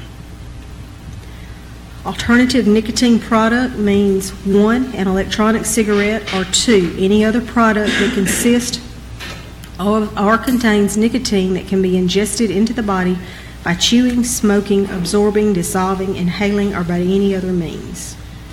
Bars means any premises where non-alcoholic or alcoholic beverages are sold or consumed. Business means any sole proprietorship, partnership, joint venture, corporation, or other business entity formed for profit-making purposes, including retail establishments, where goods or services are sold, as well as professional corporations or the other entities where legal, medical, dental, engineering, architectural, or other professional services are delivered. Child care facility means any state licensed child care facility, including but not limited to licensed family daycare or licensed group daycare centers, licensed day camps, certified school-age programs, and Head Start programs. City buildings means all city-owned and operated buildings and those portions of buildings leased and operated by the city.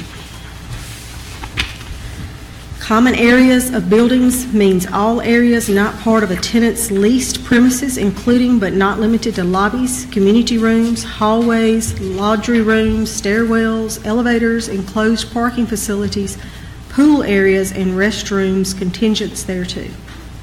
Contingents. Electronic cigarette means an electronic product or device that produces a vapor that delivers nicotine or other substances to the person inhaling from the device to stimulate smoking, and is likely to be offered to or purchased by consumers as an electronic cigarette, electronic cigar, electronic cigarro, electronic pipe, hookah, vape pen, or any other electronic smoking device under any other product name or description.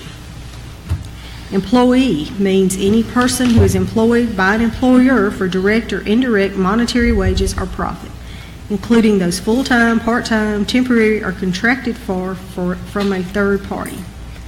Employee also means any person who serves as a volunteer for a business or nonprofit entity. Employer means any person, partnership, limited liability company, corporation, or other entity, including a public or nonprofit entity which employs the services of one or more individuals. Enclosed area means all space between a floor and ceiling which is enclosed on all sides by solid walls or windows, exclusive of door or passageways, which extend from floor to ceiling, including all space therein screened by partitions which do not extend to the ceiling and are not solid, other landscaping or similar structures. Entrance means a doorway or adjacent area which gives direct access to a building from a contiguous street, plaza, sidewalk, or parking lot. Hotel and motel means any commercial establishment that offers rooms that contain a bed and a toilet facilities to the general public for rent, which is not considered an apartment complex or home. Mall means an enclosed indoor area containing common areas and discrete businesses primarily devoted to the retail sale of goods or services. Place of employment means an enclosed area controlled by the employer, which employees normally frequent during the course of employment, including but not limited to work areas, employee lounges and restrooms, conferences and classrooms, employee cafeterias, and hallways. A private residence is not a place of employment within the meaning of this ordinance unless used as a child care facility. A private club means a facility owned or operated by an association or corporation which does not operate for pecuniary gain or have regular employees. Affairs and management of the organization are conducted by a board of directors, executive committee, or similar body chosen by the members at an annual meeting. The organization has established bylaws and/or a constitution to govern its activities. The organization has been granted an exemption from the payment of federal income taxes as a club under 26 U.S.C. Section 501. Entry into and use of a private club is restricted to members only. When a private club is open to the public, it does not meet this definition. Private residence means premises owned, rented, or leased for temporary or permanent habitation. Public place means any enclosed area to which the public is invited or which the public is permitted. A private residence is not a public place. Restaurants means any eating establishment which gives or offers for sale food to the public, guests or employees, as well as kitchens and catering facilities in which food is prepared on the premises for serving elsewhere. The term shall include a bar area within the restaurant. Smoking means inhaling, exhaling, burning, or carrying any lighted or heated cigarette, cigar, or pipe, or any other lighted or heated tobacco or plant product intended for inhalation, including hookahs in any manner or in any form. Smoking also includes the use of an electronic smoking device which creates an aerosol or vapor in any manner or in any form, or the use of any oral smoking device for the purpose of circumventing the prohibition of smoking in this article. Sports arena or venue means sports pavilions, stadiums, gymnasiums, health spas, boxing arenas, swimming pools, roller and indoor ice rinks, and bowling centers. Section 2. Smoking prohibited in indoor public places. Except as otherwise provided, it shall be unlawful for any person to smoke in indoor public places, including but not limited to the following: A. Child care facilities. B. City buildings, including airport facilities, libraries, museums, and publicly supported facilities. C. Common areas and bed and breakfast establishments, hotels, and motels. D. Elevators and enclosed stairwells. E. Health care facilities. F. Indoor shopping malls. G. Places of employment. H. Polling places. I. Public forms of transportation, including but not limited to motor buses, taxi cabs, or other public passenger vehicles. J. Public bus or transfer point shelters. K. Retail stores. L. Enclosed indoor areas of restaurants and bars. L. Self-service laundry facilities. N, service lobbies, waiting areas, and the common areas open to the public of financial institutions, businesses, or professional offices, and multi-unit commercial facilities. O, indoor sports arenas and venues. P, waiting rooms, hallways, rooms and offices of any physician, dentist, psychologist, chiropractor, optometrist, or optician, or any other medical services provider. Section 3, exceptions. The following areas shall not be subject to the smoking restrictions of this ordinance. A, bed and breakfast, hotel, and motel rooms that are rented to guests and are designated as smoking rooms. B, private clubs. C, any business engaged exclusively in the sale of smoking products that is a standalone property and not adjoined or physically connected to any other business. Section 4, smoking prohibited in certain outdoor areas. It shall be unlawful for any person to smoke in certain outdoor areas. A, immediately preceding or blocking the entrance and/or exit of an area where smoking is prohibited. B, attached areas of restaurants that are covered or partially covered with more than 50% of the perimeter of the outside area walled or otherwise closed to the outside. C, seating areas of outdoor sports arenas and venues. D, all airport areas that are within the secure fencing of the George M. Bryan Field in the city of Starkville, Mississippi. Section 5, signage. A, signs prohibiting smoking shall be posted conspicuously at the primary entrance of the premises by the proprietor, employer, or other person in charge of the building. B, signage shall include the international no smoking symbol and shall be no smaller than 2 by 2 inches. C, it shall be unlawful for any person to remove, deface, or destroy any sign required by this ordinance or to smoke in a place where such sign is posted. Section 6, proprietor's responsibilities.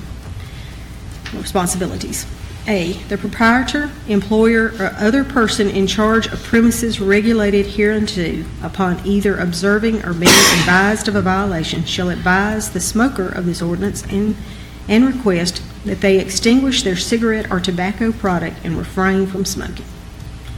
B, the proprietor, employer, or other person in charge of premises shall post signage as required by this ordinance. C, the proprietor, employer, or other person in charge of the premises shall not provide ashtrays in areas where smoking is prohibited. Section 7, enforcement. A, the chief of police or designee shall have the power whenever they may deem it necessary to enter upon the premises named in this ordinance to ascertain whether the premises are in compliance with this ordinance. Enforcements will be through issuance of a summons and a complaint. B, any person who desires to register a complaint under this ordinance shall contact the city police department. Section 8, violations and penalties. A, any person who violates any provision of this ordinance shall be subject to a fine of no more than $50 for the first offense and no more than $250 for the second and all subsequent offenses on a per-incident basis. This offense is subject to the jurisdiction of the city municipal court. B, the Board of Aldermen shall suspend or revoke any business license or permit issued by the city for 3 or more violations of this ordinance involving the licensed premises within a 12-month period. Section 9, jurisdiction clause. This ordinance shall be subject to all other governmental jurisdiction rules and regulations and laws pertaining to smoking. Section 10, severability. The provisions of this ordinance shall be separable, and the invalidity of any of its sections shall not affect the remaining sections. Section 11, repeal of ordinance. This ordinance number 2007 shall remain in effect until repealed or replaced by the City of Starkville Board of Aldermen. The clerk is directed to cause this ordinance to be published one time in the Starkville Daily News and to obtain proof of publication thereof. It's followed by roll call vote and motions. Vice Mayor? Thank you, Mayor. Satisfactory? She's ready in entirety. Thank you. Thank you, sir.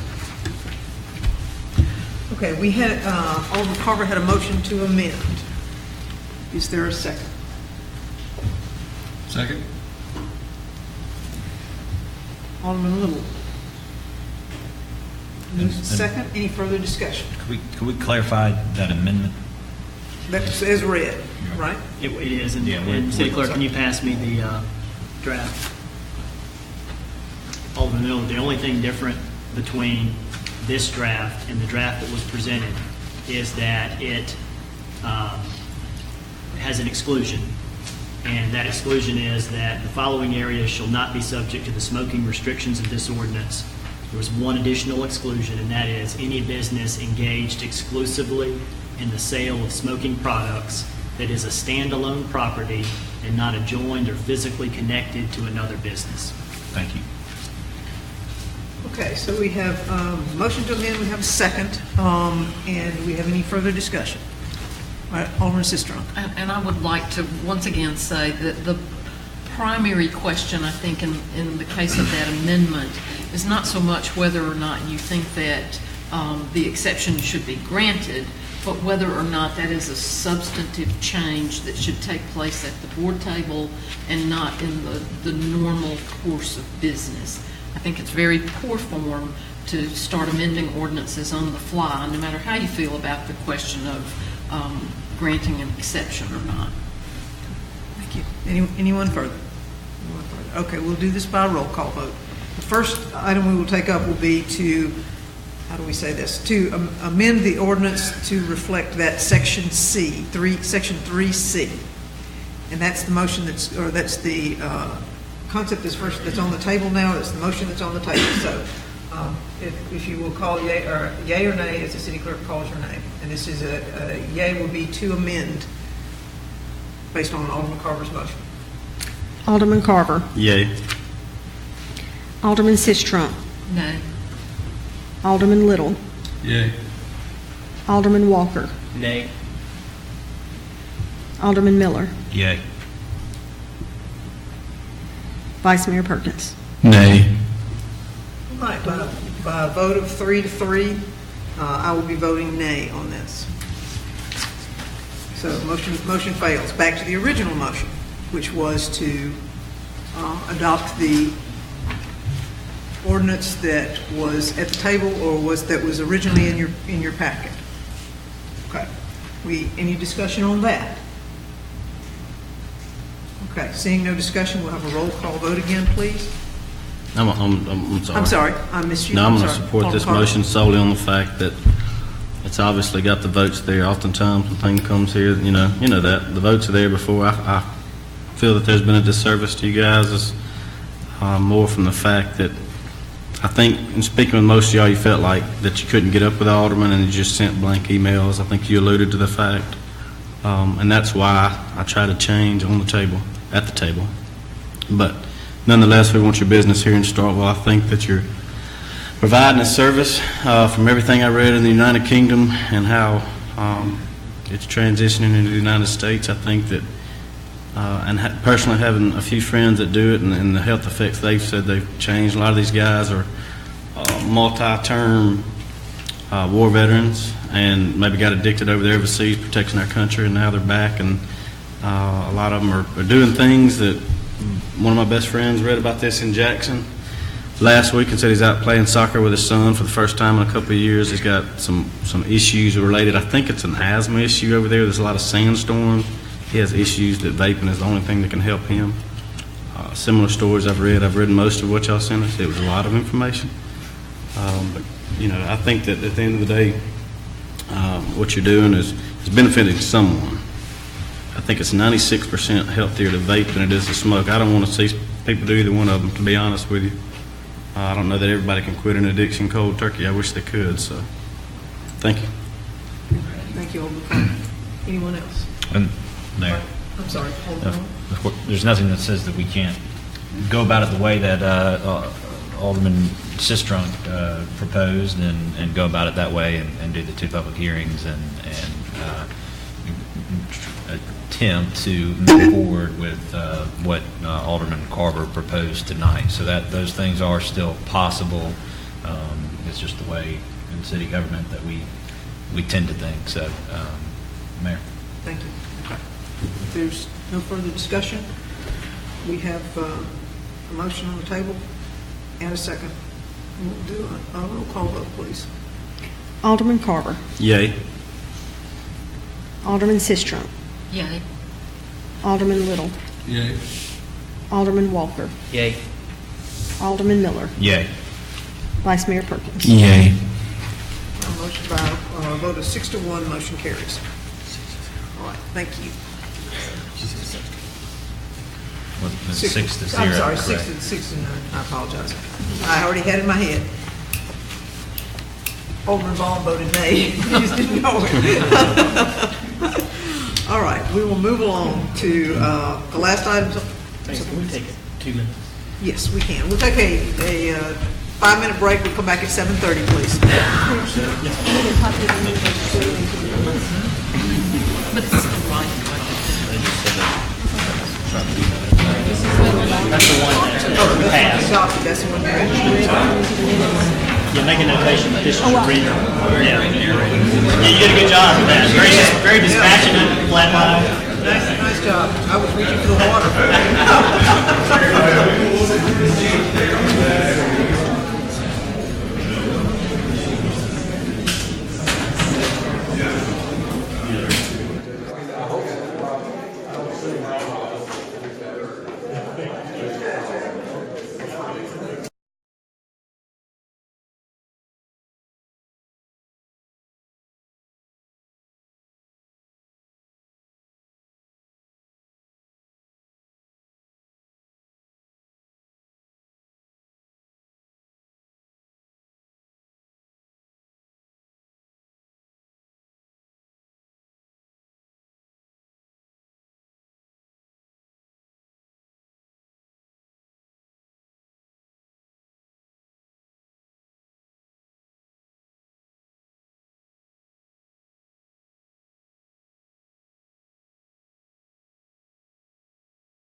we only have 4 more items. Y'all don't make me bang the gavel. That's my time. Man, y'all suckers here. Letting me go. Okay. All right, Community Development Department, we have under planning, we have item 2A, which is consideration of RZ 17-10, request to rezone 3 lots located at 106, 108, and 112 Mill Street from R2 to T5 with property number 101D-00-318.00, 101D-00-319.00, and 101D-00-321.00. Mr. Sanders, where did you go?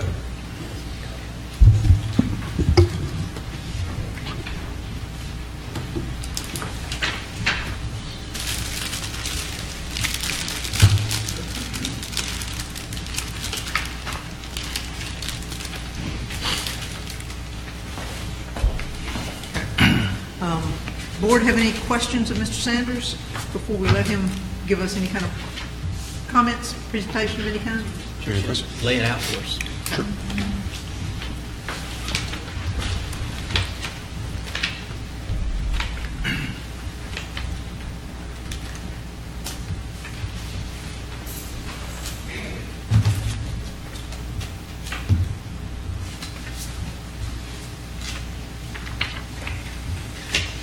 The applicant, William Reeves, is seeking to rezone 3 lots from R2 to T5 based on a change in conditions in the area and in accordance with the public need for orderly and harmonious growth.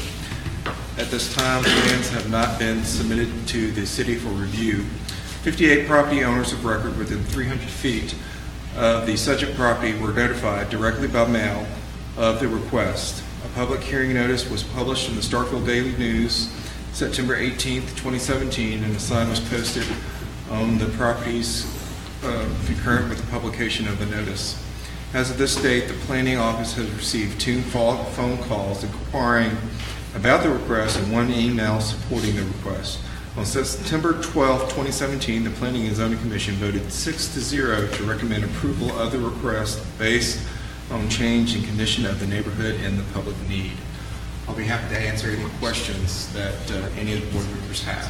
Okay, the lot that's in between those 3 parcels, did that homeowner or that property owner? The applicant has stated that he is currently in negotiations for a option on the property, but that at the time of application, he did not have that option in hand or signed. Okay. Any questions from the board? P&Z's approved this, I guess, unanimously. Yes. I'm just kind of questioning, like you said, why we're skipping that middle one and then the one just below it, which is T4? T4, the lot to the very south, just north of the condo complex, is zone T4, and was rezoned T4 within the past 12 to 15 months. And everything presented to P&Z, what was sort of their discussion about that house in the middle, that property in the middle? Do you recall? That essentially, I mean, that was just that the options, that was the options were brought up, or the gentleman applicant has mentioned. stated that he is awaiting for option to be signed on the property. And at this time, he does not have it unless something has changed. And the history on this, though, is one of those lots was already been rezoned to T5, hasn't it? No, sir. So it's just these 3 initially? Yes, sir. Okay. The center lot would remain R2. Okay.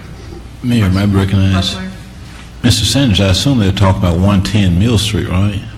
The lot in the middle, that's what they're... I don't know the actual address. No, well, or my I got it, Mayor. I'm with. Let me get to it. The lot that my colleagues are talking about, it's the lot that is, it's the only remaining lot that's not up for rezoning, right? Yes, sir, that is correct. So, just for full transparency, then just tell them straight then that property owner has not sold the property, and that property is not being requested to be rezoned. That's the gist of it, correct? That is correct. The Okay. 3 lots that's highlighted in red is what is being requested to be rezoned to T5. Okay, well, that's all you need to say. You seem like you're trying to avoid saying that. I mean, they're just wondering why that lot. It's nothing unfriendly here, but they're just asking why was that lot in the middle of not being up for rezoning. So that person has not given option or has not sold the property. So that's why it's not the subject matter of the rezoning. Yes, sir, that is correct. Okay, and I just make sure that my colleagues got that because it wasn't coming out that way, and they just need to have full transparency. I yield, Mayor. Thank you, Vice Mayor. Mayor. Alderman Walker. Mr. Sanders, has that property owner contacted you either for or against the rezoning? No, sir, has not contacted me. My staff has not let me know of any kind of contact from the property owner. Has there, if I recall, you said there had been 2 people that had contacted the planning office, and one was for and one was just asking questions. Is that correct? 2 was just asking questions. 1 email was for. 2 asking questions, 1 was for. So you got contacted by 3 different individuals, and how many got sent out? 58 property owners were notified. I think what we're looking at right here is again an area that's clearly in transition, where you have what was a factory and you have the mill that was rezoned several years ago to T6. You've had a rezoning along the whole corridor at the same time, and most of that is T5. You had a rezoning to T4 that's at the top of the hill, which is, to me, consistent with that transect district, and now you're looking for T5 to continue down Mill Street. I do think that while it looks odd now that you have 3 of what is 5 lots that up against Mill Street are asked to be rezoned, I do not think that with the new comprehensive plan and with these, I think it's probably a matter of time whether it's going to be the current owners or somebody else that's going to be looking for a rezoning here that will match the updated comprehensive plan that I believe calls this existing traditional neighborhood development. Is that correct? Yes, sir. And under that premise, it would allow more mixed-use development, which the T districts would allow. That is probably going to be the best use of the property moving forward. If the concern that I would have would be if there had been a number of or any complaints from the neighbors immediately to the west, and you're telling me right now, I know I have not received any complaints myself, and you're saying none have been received from the planning office. That is what I'm saying. My staff has not let me know of any complaints. With that, Mayor, I move approval. Okay, Alderman Walker, do you want to articulate the findings of the... Move the approval with showing change in condition in the neighborhood and public need. Okay, thank you very much. Do I have a second? Second. Second from Alderman Miller. Discussion. And Mayor, if I may be recognized, I make the point that, nobody was here for the public hearing tonight as well to express any concern as well. So we've done our due diligence with this. Okay, all right, thank you. If there's no further discussion, all in favor? Aye. Opposed? Motion carries. Okay, by a vote of 6-0. All right, next item is consideration of rezoning 1505. A request for modification or removal of several conditions placed on the rezoning of 2 lots located at 104 and 105 Camp Avenue with a property number 101C-00-001.00 and 101C-00-002.00.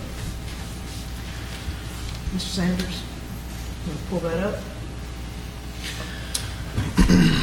February 16th of 2016, 2 parcels were rezoned to T5, and 5 conditions was placed on their approval. And these are the 5 conditions. 1, in addition to the site being required to meet all requirements of the current stormwater ordinance, post-development runoff shall not exceed pre-development runoff at the point of sub-basin discharge for a 2 and 1 year event. Condition number 2, minimum block width length of 200 feet by 200 feet, maximum block width length of 400 feet by 400 feet. Condition number 3, maximum lot size of 120 feet width by 220 feet in depth. Condition number 4, all construction traffic shall use the ingress egress from College View Drive. Condition number 5, Camp Avenue shall be brought into compliance with city streets standards. The applicant is requesting 4 variances. In order for those variances to be granted or approved, if the board so chooses to do so, some of the conditions will either have to be modified or removed. If you will look at the bold italic text, these are possible suggestions. Suggest removing this, item 1, I should say, suggest removing this condition. The proposed plan reduces the amount of stormwater discharge to the properties to the west. The condition would increase the amount of stormwater going into that area from what is currently proposed. Condition number 3, suggest removing this condition. Lot width is part of the variance request. Condition number 5, suggest removing this condition. Street design is part of the variance request. Yes, sir. Thank you for presenting this. It's been a long 2 years, trying to, from beginning to end of this project, and from the year when these conditions were put, I would say that the team that's been working on this has met many of these conditions, and that's the reason they're here seeking variance. So with that, Mayor, I would make the following recommendations for approval. Would be 1, to remove condition 1. Would be remove condition 3 because it is going to be handled as part of the variance request. Would be remove condition 5 because it's also going to be dealt with as part of a variance request. And modify condition 4 to read, if the city obtains approval for temporary construction access along the existing utility easement, then construction traffic shall use this access for ingress egress from College View Drive. And the issue that we're traveling under right now is the point that was in there is we were trying to get access from College View Drive because, as you heard the applicants say, they would prefer to have access from College View Drive just from an ease of construction traffic. The issue is we have a private landowner there, but we also have a utility, and we are currently looking through the utility to see if there's any restrictions that would allow that, and we just haven't been able to get the information that we need to clearly verify that. So at this point, that would be the change condition 4 with that. Produce that to writing and... Could you just repeat that number 4 again? Number 4 says, if the city obtains approval for temporary construction access along the existing utility easement, the construction traffic shall use this access for ingress egress from College View Drive. So as of, without an easement, getting to College View, it's going to be on University Drive? That is correct. Which is not ideal for the people that travel University Drive, but it's also not ideal for the applicant. And I believe they're going to continue to work hard with the private landowner to see if they can gain access, and the city's going to do what we can to see if we can gain access along that utility easement, because that is the best solution for this project. I have a motion. Do I have a second? Second. Second from Alderman Little. All right. Any further discussion? I have one question. Alderman Miller? What was the issue with the stormwater? Could someone answer that for me? Yeah.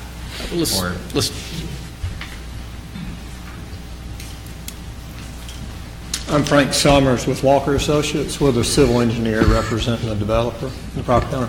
But that condition is the city early in the early stages of the design said that the existing subdivision to the northwest is a residential subdivision. They already are experiencing drainage issues. So their concern was we don't want to add to that. The way the development would set out, we would actually reduce it significantly. It would probably be 10% the size that it originally was. We're taking that water to detention facilities in another direction. Okay. So we would actually unload what goes towards them today. Okay. That's right. So Alderman Miller, and so we're holding you to that, right, because what the original plan showed and what this would do is essentially decentralize the drainage, so no more water would be going there than normally would. But now they're taking all the drainage and they're basically moving it to the east side of the property as opposed to the west side of the property. Right. And putting it into a detention facility. Okay, very well, thank you. I get asked almost on a daily basis.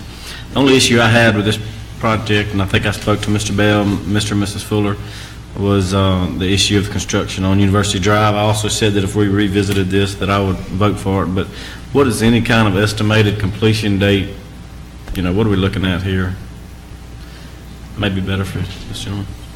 People are asking me, so. Sure. Jackson Wallace with IMS Development again. This project we would estimate to be done by the end of 2019. That's our goal, and obviously, even if we started tomorrow, which we won't get to do, it would be less than, be less than a 2-year period. Thank you. Yes, sir. Any other questions? Comments? Okay, we have a motion and a second. All in favor? Aye. Opposed? Motion carries. All right, getting close, guys. Consideration of preliminary plat 17-10, a request for preliminary plat approval for combining and subdividing several lots located at 104 and 105 Camp Avenue and 703, 703.5, 705, and 705.5 University Drive in a T5 zoning district with parcel numbers 101C-00-002.00, 101C-00-001.00, 101D-00-001.00, 101D-00-002.00, 101D-00-003.00, and 101D-00-004.00. A lot of O's there. Mr. Sanders. Yes, the applicant essentially, there is 6 parcels totaling 7.34 acres, and it is the desire of the applicant to join and subdivide those 6 lots into 4 lots. So moved. Second. I'm sorry. I got distracted over here by my parliamentarian. What happened? Oh, well, y'all just jumped right in there. Okay. I have a motion and a second. I'll get you later on, too. All right. Any further discussion from the board? Okay. My note passer says that I need to ask if anyone wants to speak because it has been noticed for public hearing. On the variance. Oh, please. On the next one? Yeah, the variance. Oh, okay. I have a motion, I have a second. No further discussion. All in favor? Aye. Opposed? Motion carries. Thank you. You distracted me during what I was working on for the next one? Okay, fine. All right, motion carries. Thank you. Last one, guys, I'll try not to screw this one up. Consideration of variance 17-15, a request for variance relief from street width, sidewalk placement, lot dimensions, and building height located at 104 and 105 Camp Avenue and 703, 703.5, 705, and 705.5 University Drive in a T5 zoning district with the parcel numbers aforementioned OOs and there. So I'm not going to go through that again. Mr. Sanders. Yes, ma'am. The applicant is requesting 4 variances. The first variance is dealing with street width along Camp Avenue, which is this narrow, I don't know if you can see on the map, it's the shoestring area to the southwest corner there. It's about 34 feet in width. The minor street width requirement or a minor street right-of-way from curb to curb in the city of Starkville is 31 feet. The applicant is requesting 26 feet. Variance request number 2 is the placement of a 8-foot sidewalk on the east side of Camp Avenue. Our ordinance requires a 5-foot sidewalk on both sides. Obviously, that cannot be met in that small, tight area. Variance request number 3 is the ordinance requires this subdivision ordinance pertaining to minimum lot size width is a minimum of 18 feet to a maximum of 120 feet in a T5 district. Lot 2 would be 306 feet. Lot 3 would be 314 feet. Lot 4 would be 225 feet. And the final request lot is in a T5 district. The maximum building height is 4 floors, and they are requesting that the most northern building be 5 stories, but would be no taller than the 4-story building fronting University Avenue due to terrain.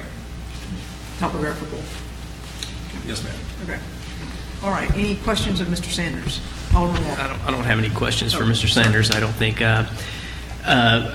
I'm going to support these changes. I think, and there's a couple reasons why. I think these properties that have now been combined, I'm just going to call it the property. The property certainly presents a set of unique conditions, specifically with the topographic change that goes from University Drive all the way down to College View. Even though this property doesn't extend quite that far, there's a significant amount of topographic change that make this a very unique and challenging site. I think this is absolutely the reason why we have variances, is to be able to accommodate those unique site characteristics.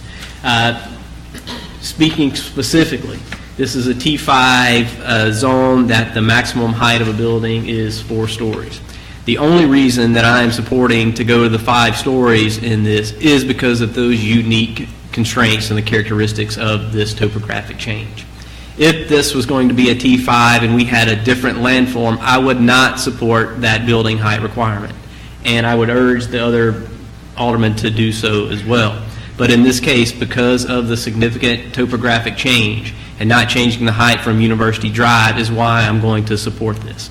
The only other thing that is not a condition, but it is going to be something that I implore the applicant during construction to do the best that they can is to those properties on the west side to minimize the amount of disturbance and tree removal to the extent possible and stay as close to that retaining wall as practical to keep as much of that existing vegetation to help mitigate and reduce the height of those buildings for those single-family residents located on Prospect Place.